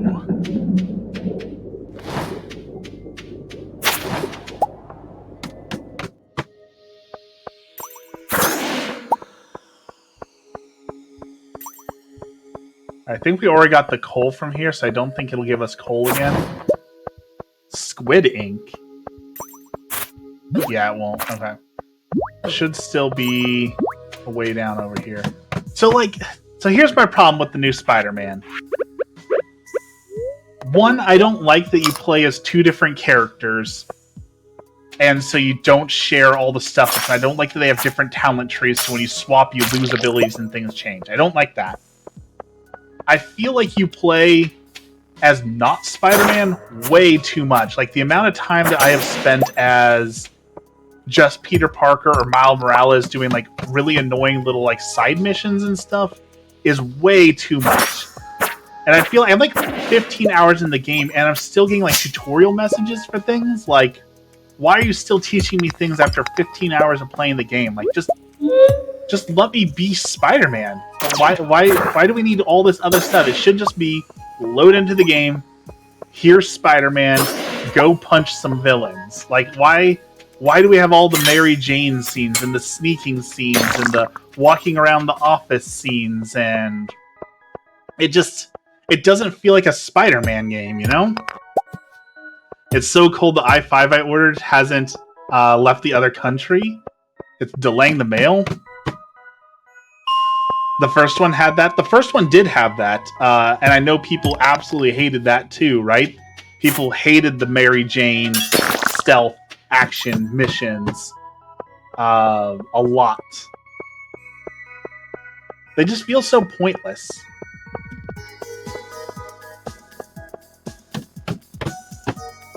Also, I don't like the suits. Like, there's some cool suits. Don't get me wrong, there's some cool suits. But I as far as I can tell, like in the other one, it gave you like bonuses. It told you like if you buy this suit, then you'll get this bonus, or you'll get this power up, or you'll get these sort of things. And I don't feel like I'm getting that with any of the suits. So it's like, yeah, they're cool to build, but they don't seem to be doing anything for me. It is tutorial heavy. It makes me feel like some of those Final Fantasy games that had like 40-hour tutorials. It does not have suit powers. Yeah, what's up with that? Like, I get the idea of let people wear whatever suit they want, so you don't feel like you can only wear one suit because it's the best suit. I kind of understand that idea, but at the same time, like, why are you removing features from the game?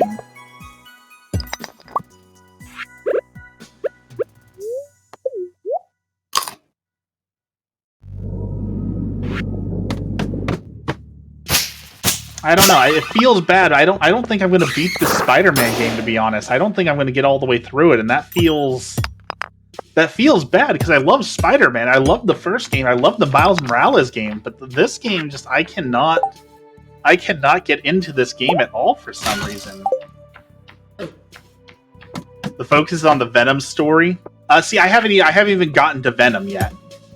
I know that Venom's in the game because Harry has this symbiote in him, right? Like his father gave him the symbiote. So, like, I know that Venom is somewhere in there, but I haven't seen Venom at all.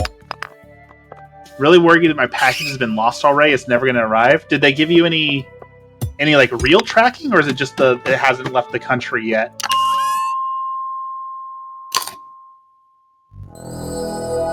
Ordered it on 26th of last year. That's what, about a week ago? Going on 2 weeks?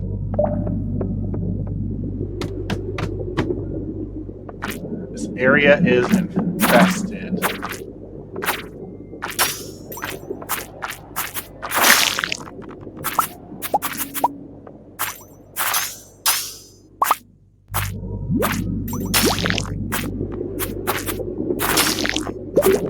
Ooh, white algae, we need that.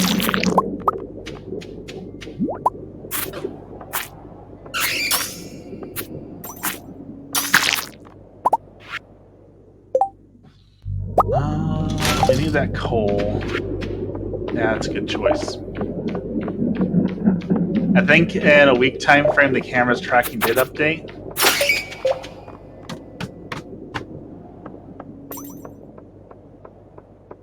Well, it could just be, like you said, it could just be because of the cold, right? Like, it's so cold. It could be legitimately stopping, like, planes and travel and that sort of thing. So it's possible that it's still coming. That, like you said, it's just the really cold is causing it. I hope so. I don't want you to lose a package.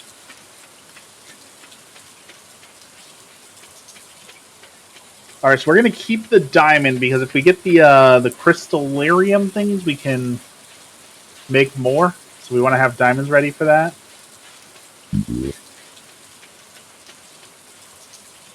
And then tomorrow, no, 2 days is the last day. So we're almost out of spring. If nothing happens next week or two, I'll just ask for a refund.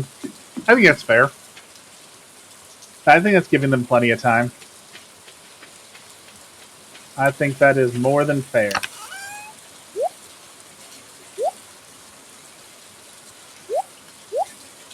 Let's drop some of this stuff off. Sell that. Don't need those. Don't need that. Okay. Making money, making money. Foraging.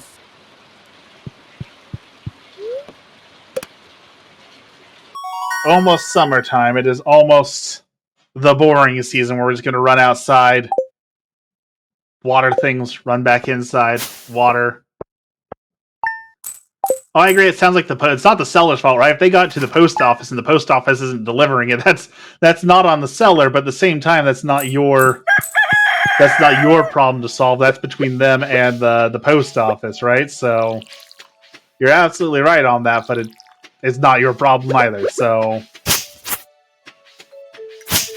there's some maple syrup. There's some maple syrup.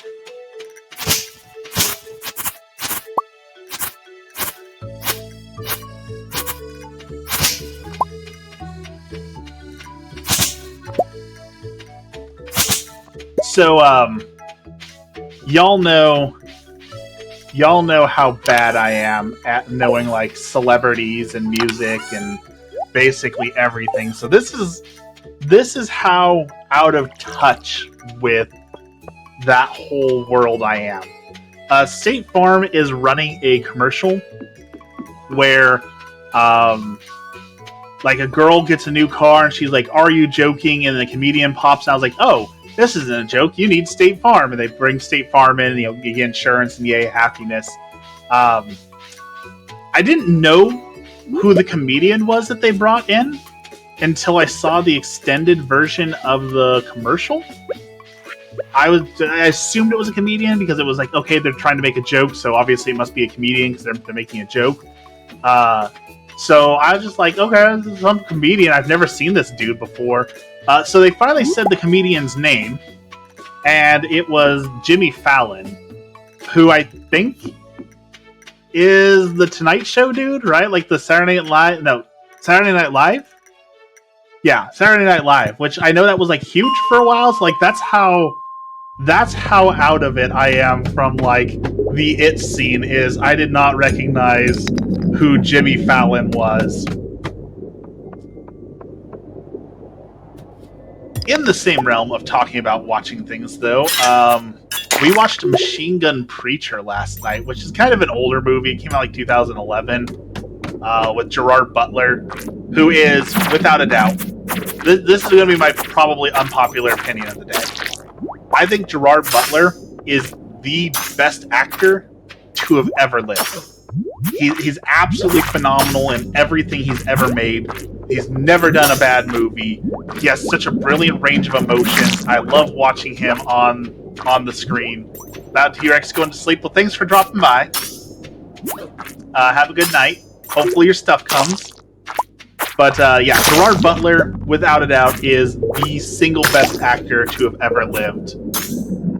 And I will fight anyone on that. I dare anyone to name a better actor than Gerard Butler. Like, P.S. I Love You is an absolute masterpiece, and he was a great character in that. But then you watch him like in Gamer or in Plane or Olympus Has Fallen, 300. Like, he does no wrong. He does no wrong.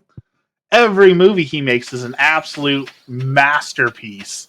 The dialogue, the humor, his action scenes, like, just best actor. Like, I know everyone's all obsessed with Chris Pratt right now. Chris Pratt doesn't hold a candle to Gerard Butler. Robert Downey Jr., like, yeah, he was a funny Iron Man. That's all he does, right? Is Iron Man. So, like, no, not even close to Gerard Butler. Absolutely love Gerard Butler. The only guy I can think of who has another amazing range is Danny DeVito. Lately, he's been in a lot of good things and has a lot of range. But like, even then, it's always like the comedy / serious stuff, right? He's never the star of an action movie. I'm leaving. Okay, before you leave, where do you disagree with it? Like, what part do you disagree with?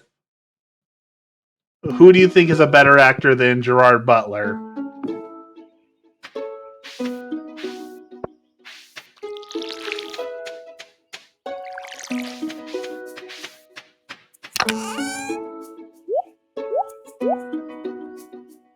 There are many better actors than Butler. Okay, give me some names. Give me some names.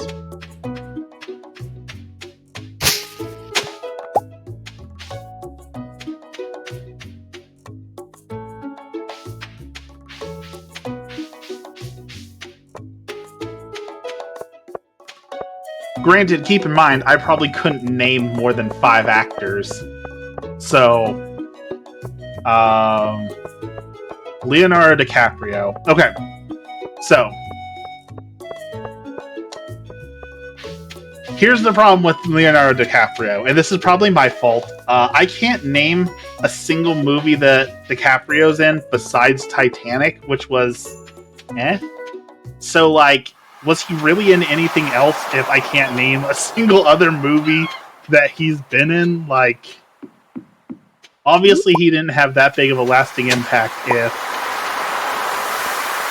Jim Carrey, Jim Carrey's another one who, yeah, he's funny, but, like, he just does the same... He's like The Rock, right? He does the same thing in every single movie. Okay, I'll take that back. There is, oh, what was his name? Robin Williams. Robin Williams, I will grant, was a phenomenal actor at so many different things. I will grant Robin Williams was a better actor. Robin Williams was amazing. You can't use your lack of knowledge as a point, but you can, right? Because if you're talking like movie stars and the cult of personality and all that sort of thing, then being recognizable is a huge part of that, right? And if I can't name more than one Leonardo DiCaprio movie, like, is he even relevant? I can't even tell you what he looks like, to be honest.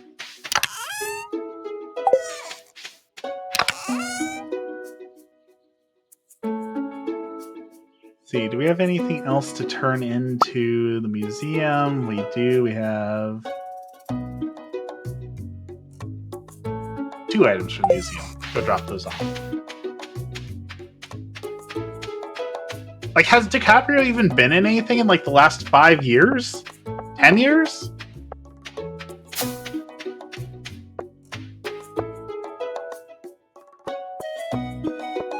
He was in one, but I remember he was in that movie that they were trying really hard to Oscar bait. That they really wanted him to win an Oscar, and it was that I just remember a preview for it. It was like in the winter, and he was just like heavy breathing, he was laying against trees, like, and that was like the whole trailer. I know that was DiCaprio, right? I'm pretty sure that was like in 2020, 2019, before COVID, I think. Maybe 2018? You gotta be kidding me. I told you I'm out of touch with the world of media and pop culture and actors and all of that. So again, I can't name a whole lot of actors. What was that movie called? Apocalypse Now comes to mind, but I'm pretty sure that's not that movie. I'm pretty sure that's an older movie. That's like a Mel Gibson movie, isn't it? Revenant. Yeah, The Revenant. Did he win an Oscar for that? It was obvious they wanted to win an Oscar for that, but did they win? Not that the Oscars matter, but he did. I guess maybe that's one we should watch. Add to my list of movies I should probably watch at some point.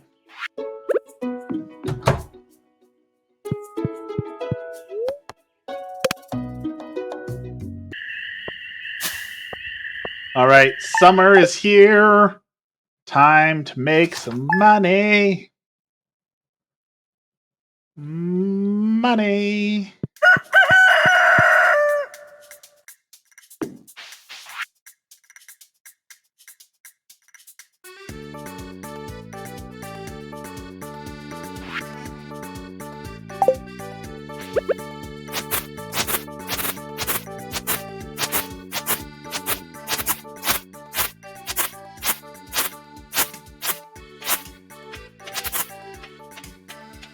Clear all the weeds out of the way.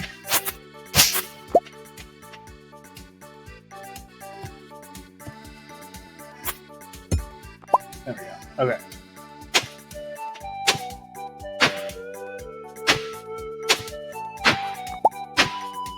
Sprinkler is there.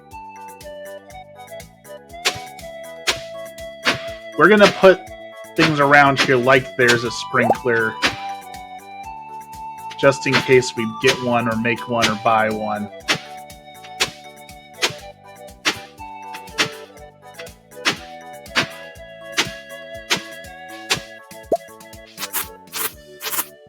So glad you came here, Dexter. We had so much important stuff to talk about today. I'm glad you're here. Let's grab those seeds and that seed. We're going to give that away today. We might need that.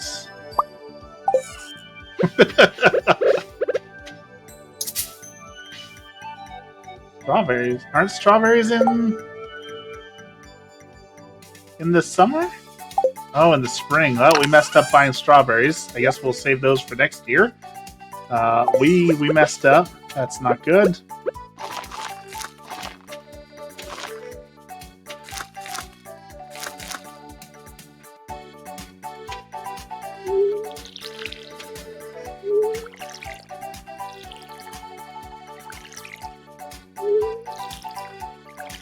Okay, one of those. Alright, let's go see what seeds Pierre has for me. That I can buy for $3,000 and make some money. So we can buy Joja Mart and get the buses running.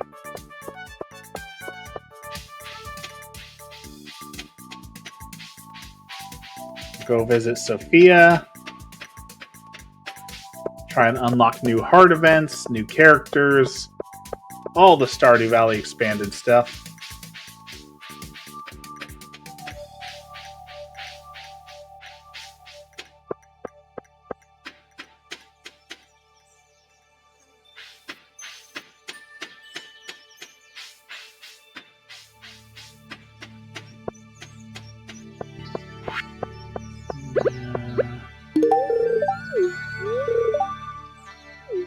I know what I'm growing this season. Glad you asked. The answer is no, I do not. So that's a problem. But Pierre should be open, so we can see. What we can get.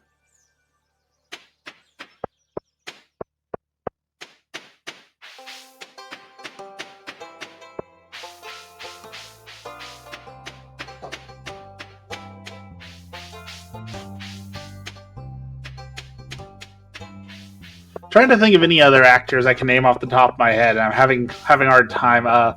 Kevin Hart is one, kind of like The Rock, where they just do the same thing every single time. Like, are they even actors if it's the same thing in every single movie? Is it really acting? You know, I guess is a good question to ask. Let's see, poppy, sunflower seeds. All right, I guess we're going corn. Yes, that's why they make so much money. I don't think, I understand that making money is the point of movies, so that's what people use for success. I don't think that we, as critics and watchers of movies, should say that it's a success because it made a bunch of money, right? Like, there's a bunch of the Marvel movies that suck that I wouldn't consider to be a success, even though they made a whole bunch of money, right? It's an art. Movies are art, so how much money that piece of art makes doesn't determine how much value it has. There's so much more to it than just the money aspect, right? So I feel like we have to appreciate that there's other things in there as well that are worth talking about. Like Adam Sandler. Probably in the same realm of Kevin Hart in that he does the same thing in every single movie. But not always. It's like 8 Crazy Nights is a really great Adam Sandler movie. I feel it's a lot different. 50 First Dates was a little bit different, shift tone, but still a good one. So I feel like like, Adam Sandler gets panned all the time, but he's done some pretty good movies, too. That weren't exactly successes by most people's standards.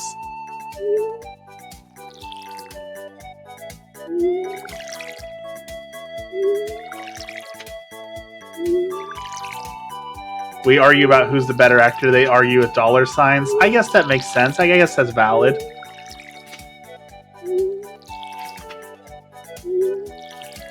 Right, we need to make some scarecrows.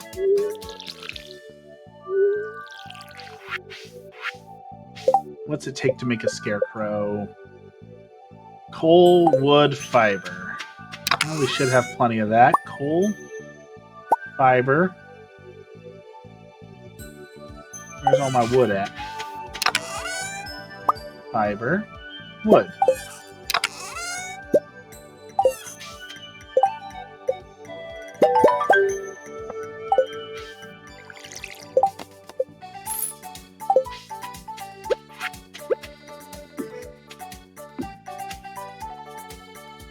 Alright, scarecrows are up.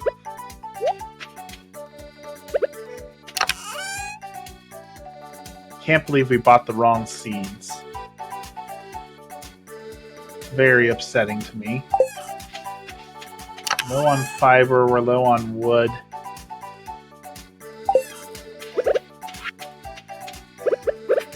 Guess let's grab some fiber and wood. Cat's a snoozing.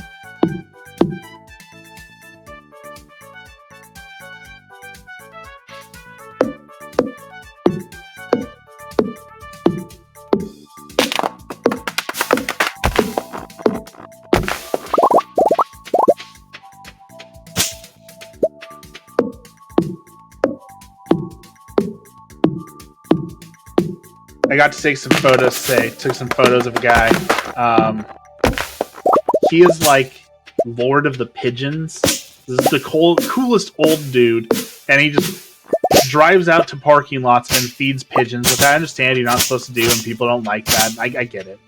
But this dude did not care a single bit. And these pigeons knew this guy by like the way his truck looked.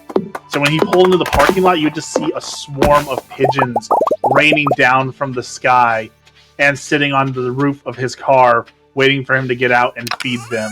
It was so like cool to see that like the pigeons recognized him and knew him and were waiting for their food. And again, I understand you're not supposed to feed them; it's bad for a lot of different things, but it was really cool to see. I then went to go see if I could find that darn owl. No luck on finding the owl. Someone just sent me a picture. What did I get a picture of? Nothing important.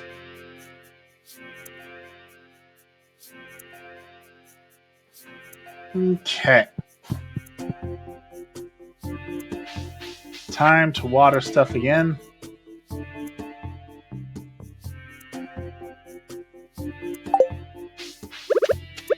They're going to unlock the new area tomorrow. I'm very excited to see what is in the new area.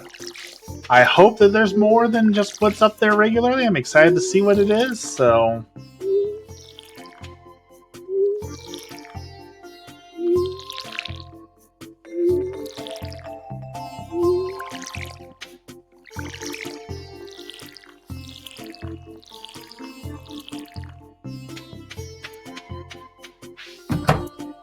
Okay, we're gonna play like a speedrunner for a little bit. We're gonna go water, sleep, but we gotta check out the new area. Hopefully there's something new up there.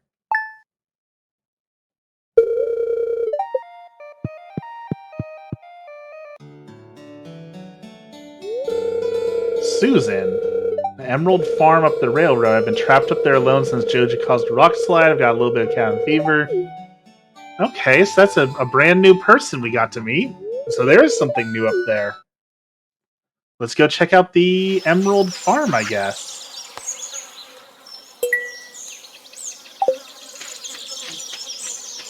After we get our chores done. Water the stuff.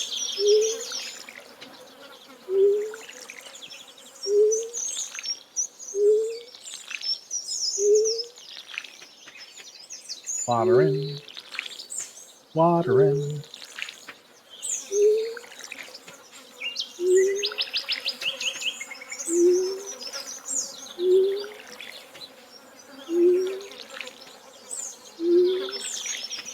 Okay. Watering is complete. Let's go see the brand new area. What awaits us up here?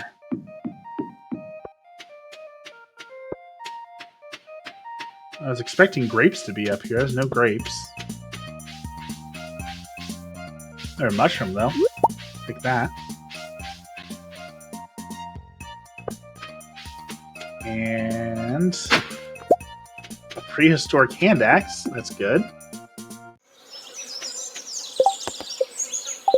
Alright, so this is the bathhouse.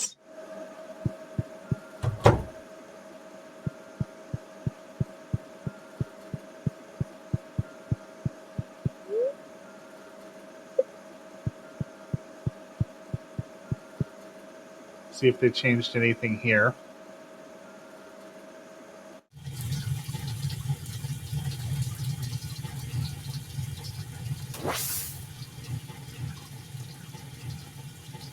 I feel like that's increasing your meter a lot faster, so that's nice.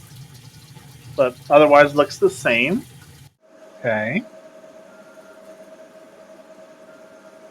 I watch people play this all the time. I have no idea what's going on. So we downloaded a ton of mods for the game. So we're playing Stardew Valley modded. It's got brand new areas, brand new people, all new dialogue, all sorts of new stuff. So that is why it looks way different, is because there's whole new areas, all new towns. Here's the Emerald Farm with Susan. What's her house got? Anything interesting? Replica models, a laptop, a book, vegan Hot Pockets. Nothing super interesting at her farm. Looks like she's growing corn also.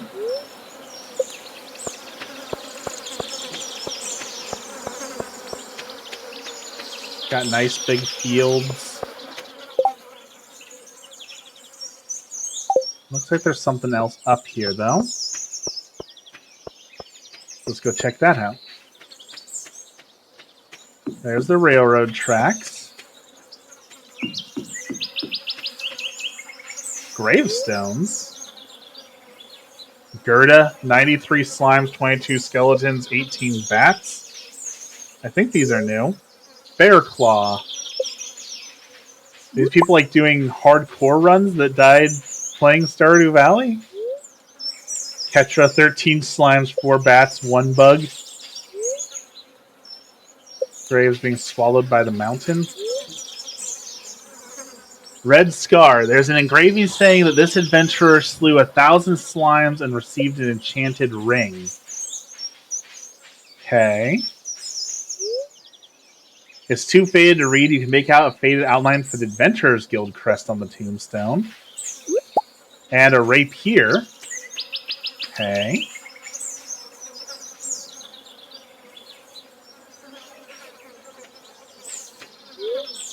A large boulder blocks my path, so I'm guessing we need some bombs to blast through that. I don't know if this rapier is better than the weapon we already had. It's a little bit faster.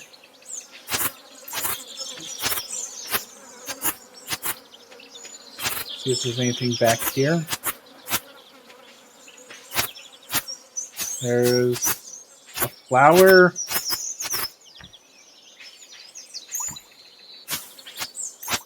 This thing, this is for like the witch's hut, right? That's where the witch lives, so...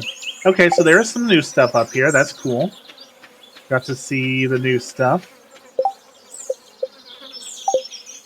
We still need to give a gift to Sophia. And I'll show you, Dexter, there's a whole new force they added, too. So I'll show you that. Excuse me. Throat's starting to get dry. I've been streaming too long. Yeah, they added they added the Cindersap Forest down here, so there's a whole new area down there. There's a whole secret area by the secret forest that's added. There's a brand new village all the way over here. I haven't downloaded this yet, so there's a whole nother village over there. There's a whole new area here, a whole new community garden there, and then they added a whole area down here for the Blue Moon Vineyard. So, like, they added so much for this game with these mods, and so far they have felt pretty realistic. Susan was shocked by the blast. She wasn't informed on it. Everything's under control. So this is all new too. Dumping garbage into our wilderness.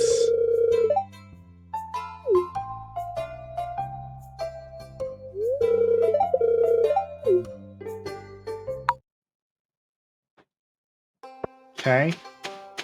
We are siding with the evil Joja Cola.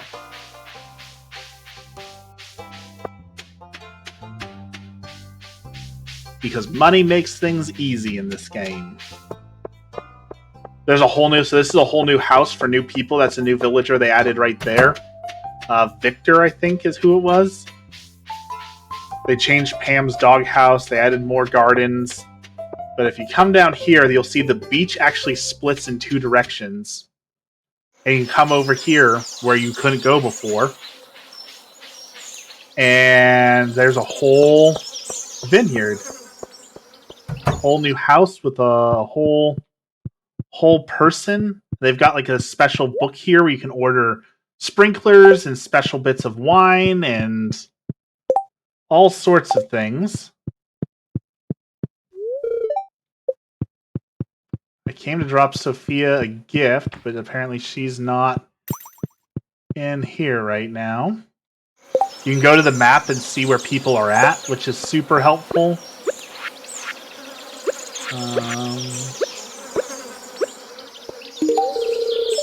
Okay, so she doesn't like mushrooms, so we've learned something the hard way. Does not like mushrooms. Then there's a whole section of the beach you can explore from here. And then when you go left, this is where like the sewer usually is.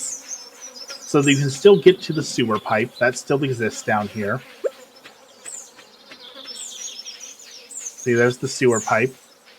But if you come up here, they added more ground so that Alex can have a farm. The Fairhaven farm.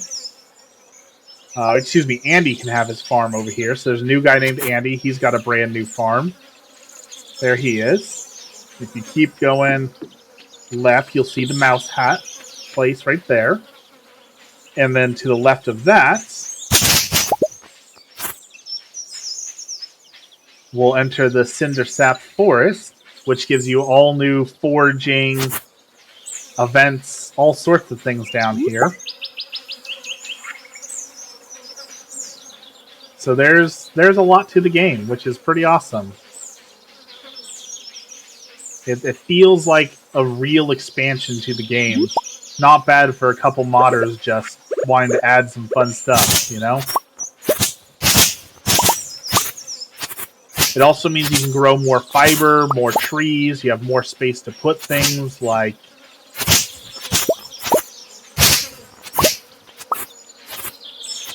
It adds a ton of space so you can do a whole bunch of stuff with.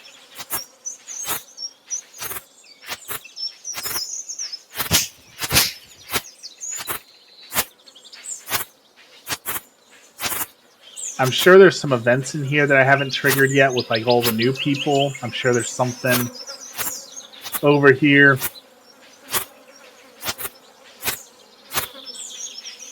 Tons of fiber. You have pets. Ooh, we found a sword. The ancient sword. Is that new? Is the ancient sword an item in the game? Did they expand the museum too?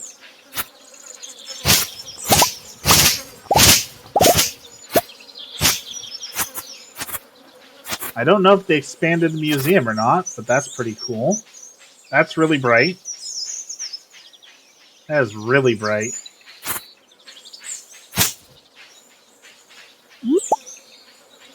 And I think this connects to the Wizard's Tower and the Secret Forest, but is blocked by like hardwood, so I don't have the proper axe to fully explore everything yet, because there's still more I haven't accessed.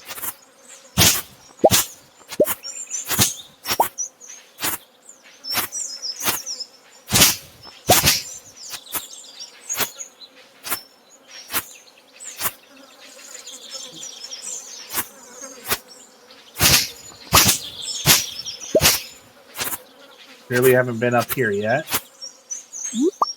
Oh. There's a cave? And some sap on the ground. That's new. You get lost out here. There's so much. It's so huge.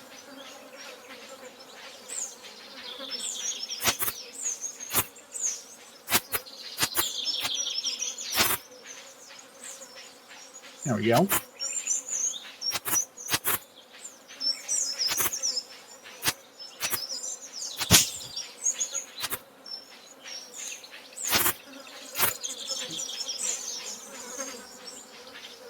Guess we'll go up here. I haven't explored like half of this forest yet, so... Oh yeah, there's up here, there's a abandoned farm. I don't know who owns this farm yet, but there's an abandoned farm that we might unlock or do something with. There's also like a brand new community center also that's near my house.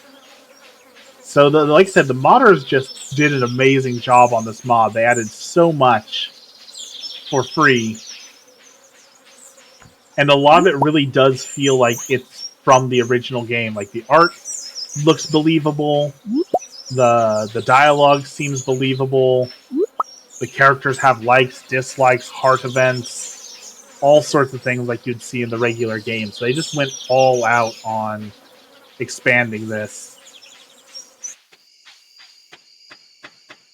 Grab the spice berries. Every time I see spice berries, it makes me think of a Spice Girl. It sounds like a Spice Girl. I know that there was like a Spice Girl and her name was just Spice, but Spice Berry also sounds like a Spice Girl.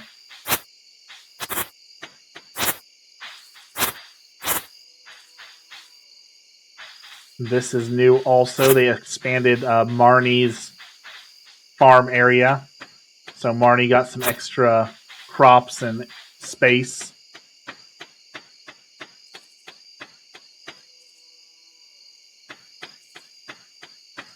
There wasn't a Spice Girl just called Spice, wasn't there?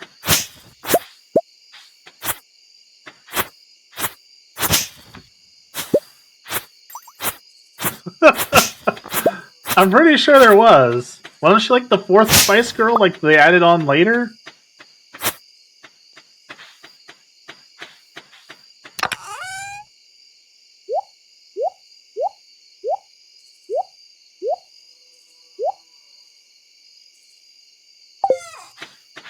There was always 5 of them?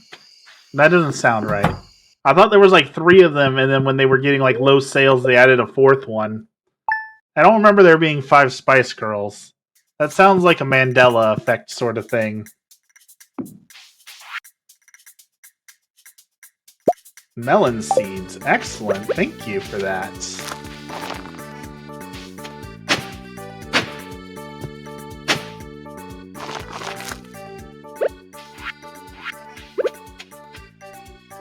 Like, are you certain there was 5 Spice Girls?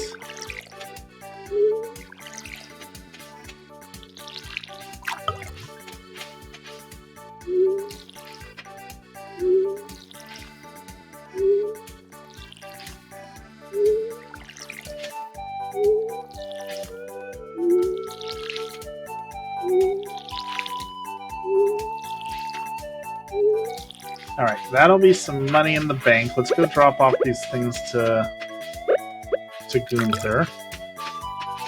Posh, baby, ginger, scary, sporty. Yeah, none of those names ring a bell. It sounds like Old Spice deodorant names. See, I genuinely can't tell if Dexter's just messing with me or not, because Sporty does not sound like a Spice Girl. Or Scary. What's Scary Spice? Look it up. I will Google it, I guess.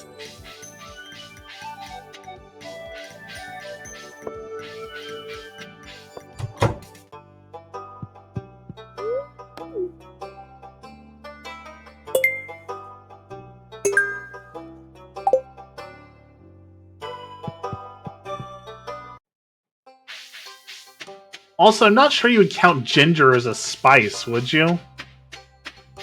Like, I guess maybe, like, in the same way, like, garlic might be a spice, but it's not really a spice, like... I don't know that I would count ginger as a spice.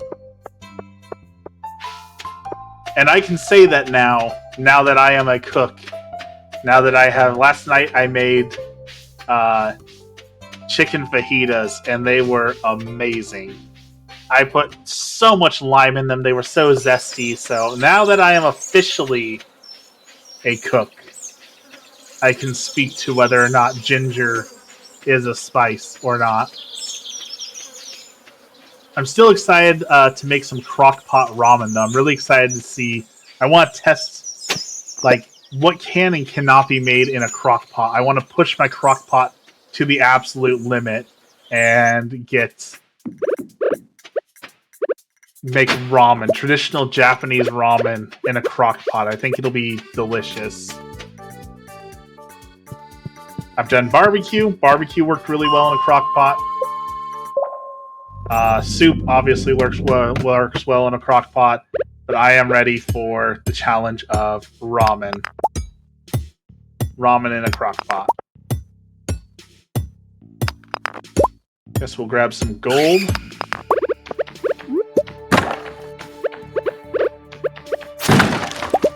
How can you barbecue in a crock pot? Like, you take,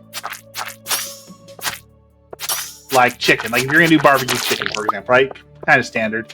You take the chicken, you put it in the crock pot, and then you take barbecue sauce and put it on the chicken, and then you cook it for 8 hours. And boom, you've got barbecue chicken from the crock pot. No hassle, easy to clean up, tastes delicious. 10 out of 10 would recommend barbecue crock pot chicken.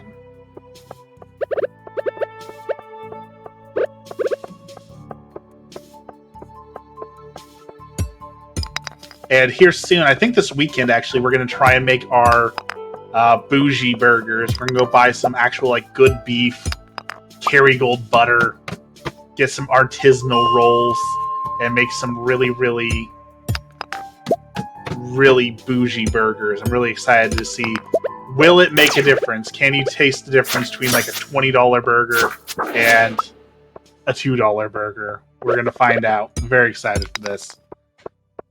We also found out, too late, Monday Night Raw is coming to town this Monday. And so we're not going to be able to go see them, unfortunately. This is too soon notice. But honestly, I like wrestling, and I want to go and experience it, but, like, I don't really know if it would be fun to go watch wrestling live in person, because, like, we were watching WrestleMania with, I want to say T-Pain, but I'm pretty sure that's wrong. Mr. T and Hulk Hogan were wrestling some old guys from, like, 50 years ago. And, like, the wrestling match took only about 20 minutes. But there was, like, an hour and a half of, like, stuff leading up to the actual wrestling. And I'm guessing that that's what it's like at the actual show too, right? That, like, oh, you want to come watch wrestling? Well, come watch the wrestling, but you got to watch 3 hours of other people and people making like attacks at each other and like the whole showmanship, which I get the part of the wrestling is the showmanship, but like I don't foresee that being fun, sitting there watching on the screen things I could be watching on the screen if I was at home, you know? So I'm not sure about going to an actual wrestling show. You'd see a local federation. Like there's a local show going on at a bar that we're gonna go to that is Little People Wrestling.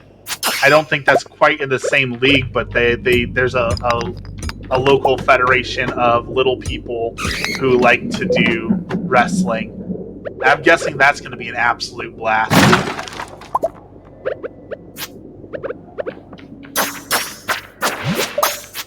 Oh boy, there's a lot of enemies here.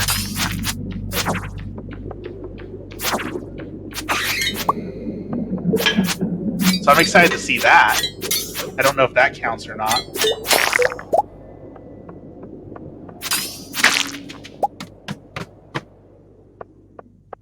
Okay, we're almost dead. I think we need to leave. We're pushing our luck.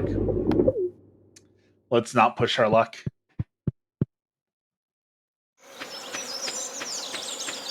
You could even for I want to say $100, but it might have been $150. You could pay to be a ref. They will do like a little training and teach you to be a ref for their local bouts. So I'm excited to go to that. I think that'll be an absolute blast. I think we'll get some great photos if they allow photos. There's also a bunch of people in our local group who are setting up to go to a mud hole, and they're going to go mud bogging. They're asking $20 a ticket, but I kind of want to go take some photos. I think it could be a good photo opportunity to watch people get their cars stuck in the mud hole and try and climb rocks and stuff. Could be a fun time. So I'm not sure on that. It's expensive. $40 for two people to go take some photos. Like, I don't know about that one. It's a little expensive. Alright, so Gunther needs the ruby. And not the topaz. Don't need the space boots anymore.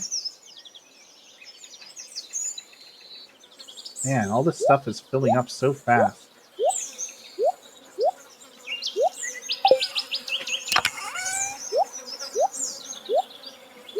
There we go.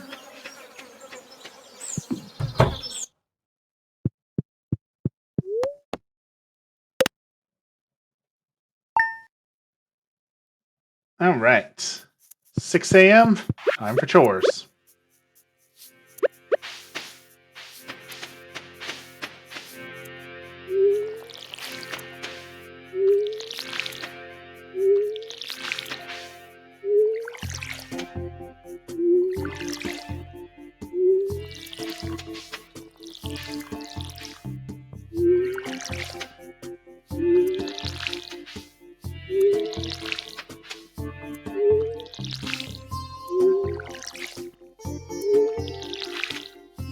Corn is growing slowly. These guys have not scared away a single crow. They're not earning their keep.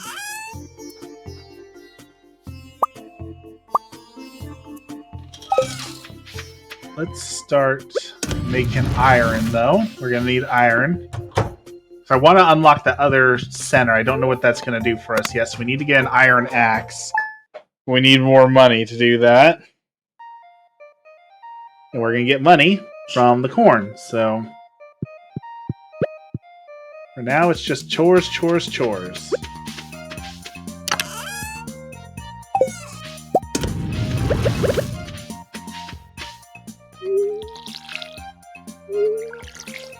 And then giving gifts so we can unlock the hard events so we can meet these new people.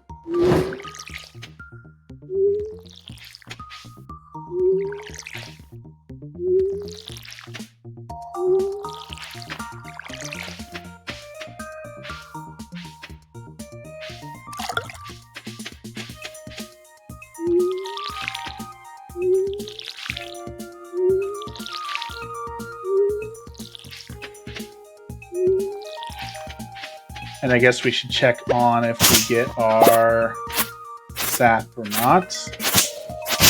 Gotta stay on top of that because I want to make bee houses.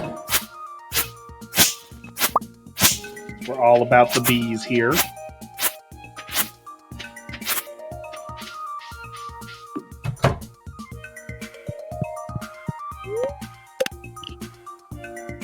I don't think we're going to get a maxed out farm in the first year. I think Grandpa's going to be very disappointed in our farm this year, unfortunately.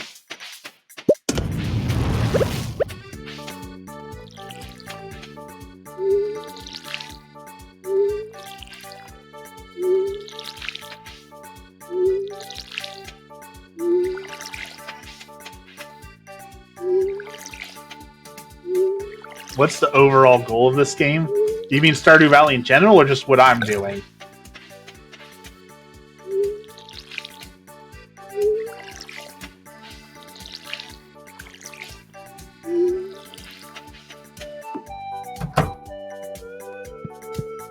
In general? It's hard to say for sure, because it's one of those games where you choose what's important to you. Like, there are milestones. Like, the big milestone is at the end of year 3, I think. Your dead grandpa's ghost comes back from the grave to judge your farm and how good you are. And so some people consider that to be like the goal of the game is to get a maxed out farm to have the best rating to make your grandpa happy. There's a community center where you have to do a bunch of little chores and tasks. So some people consider like completing the community center to be the overall goal of the game. And that if you do that, then you've won the game.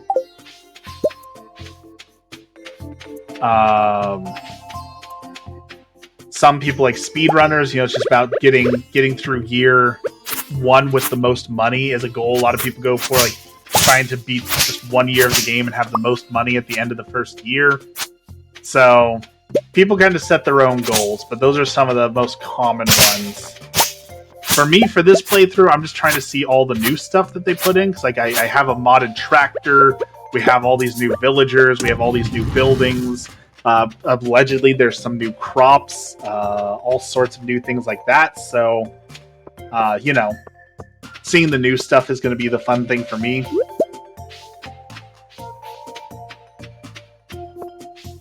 You can build a pretty huge farm, so I guess for some people, like the true end game is getting the farm like as big and perfect as you possibly can. We're making it as efficient as possible, I guess, would be a goal some people have. Breaking the money bar, getting to the end of the mines, another big one. Excuse me. So it's like Animal Crossing, right? There's goals, but you make your own goals, and that's what makes it the most fun. Is when you have your goals in mind and you shoot for those goals. Alright, so she does not like mushrooms. What about maple syrup? Okay. She accepted that. Oh, we got 2 hearts. Did we unlock a new event? We did. First new event for a new person. What do we got?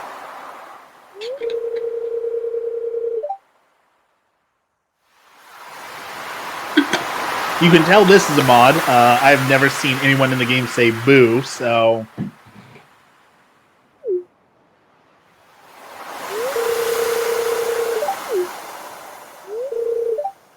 Doctor prescribed new medicine. Oh, she's the tragic character. I'm guessing it's anxiety medication. Maybe cancer medication.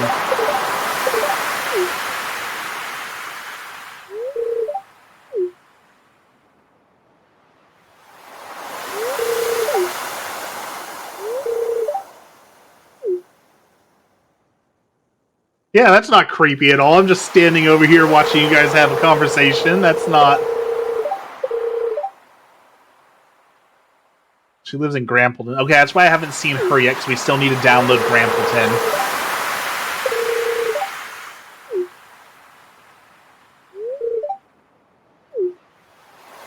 That's a whole nother, like, town that they added to the game. I also want to go play some Fallout 4 with mods. my viewers have really been enjoying me playing Fallout and like lots of interactions on YouTube. So I think it's time to download like all the DLC for Fallout 4 and all the mods for Fallout 4 and do some stuff with that.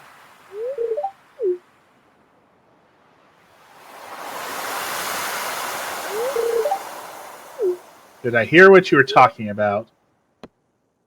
No.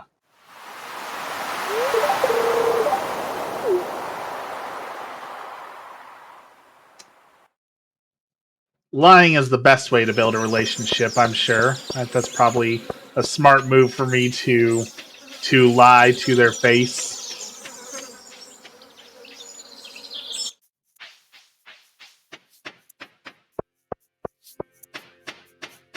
Okay. I've also got a cosplayer messaging me because they're going to maybe build me a cosplay here. Let's see costs and all that.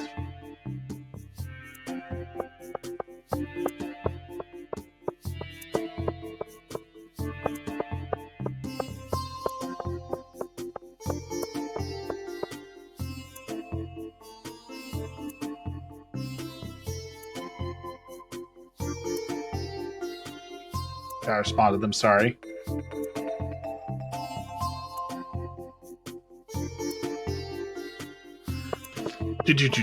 Okay, we got the 2 heart event. That's what we wanted. Continue making some money. So this is added down here too. So this is a whole new area that they added that has like this weird community center that looks like the other community center, but it's like blocked off. And you need the axe to break hardwood to get up there. So I really want to get the axe upgraded so I can see what the heck is in there. Just one of the things to go explore and see in the game. So they added so much good stuff to this game. An already perfect game got a darn near perfect expansion for free. Like, absolutely crazy that someone did this.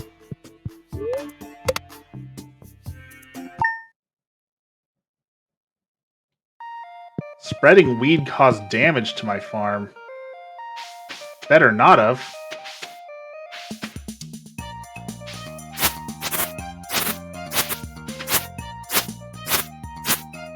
Leave my crops alone.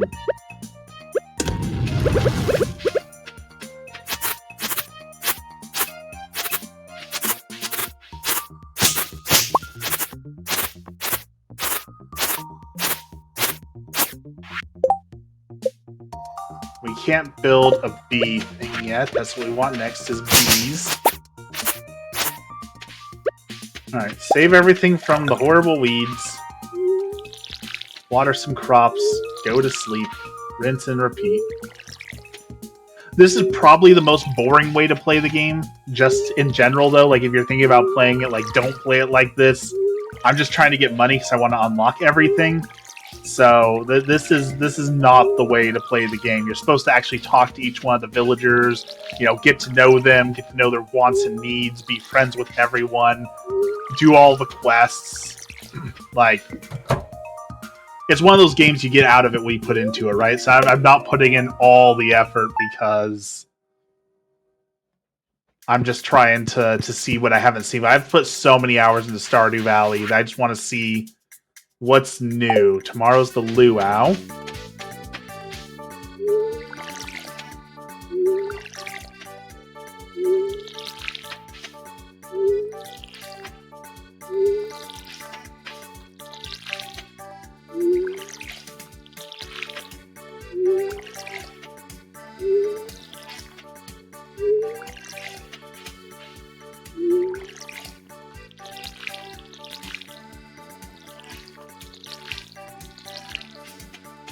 Alright, watered all the crops. Gotta go deliver to Sophia again to get the next heart event, so let's go do that. And then I think this is my last day. I gotta go get some chores done before I go pick up Emmy. Hopefully we're gonna go see Night Swim tonight. I don't know, she was on the phone pretty late last night, so she might not feel up to watching a movie late tonight, but Night Swim, the new horrible-looking horror movie, is coming out. And all I can tell from the previews is that there's like a haunted swimming pool, and if you get in the swimming pool, it kills you, which seems like the lamest horror movie villain of all time. It's about a haunted swimming pool where if you get in the pool, demons come and get you. Like, so just don't go in the pool. Like, like most of the time, they'll it's like, oh, if I fall asleep, Freddy Krueger will get me. Okay, well that's a scary villain, right? Because you have to sleep. So, eventually he's gonna get me, or Jason will chase me down to the ends of the earth. Like, oh no, Jason's evil. Oh no, the swimming pool is haunted. What? We just won't go in the pool then. Like, what's the risk? What's the suspension? What's the build-up? You can't just be like,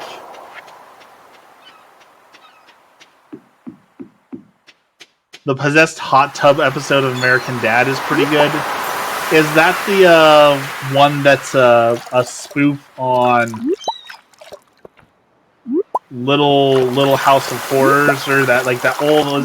Is that a play? Was it a movie? I've never actually seen the originals, but I know it's a spoof of something. Little Shop of Horrors, I think.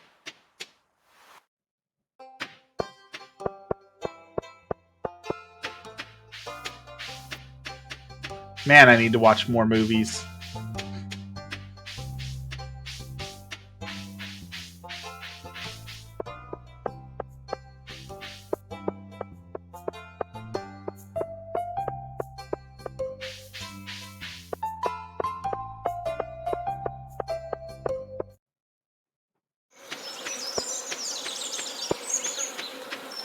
There goes the bunny.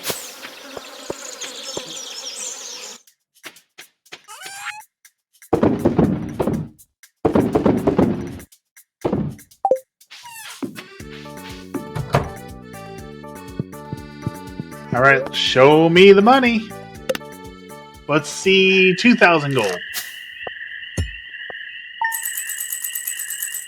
Not quite, but not bad. Got a lot from foraging.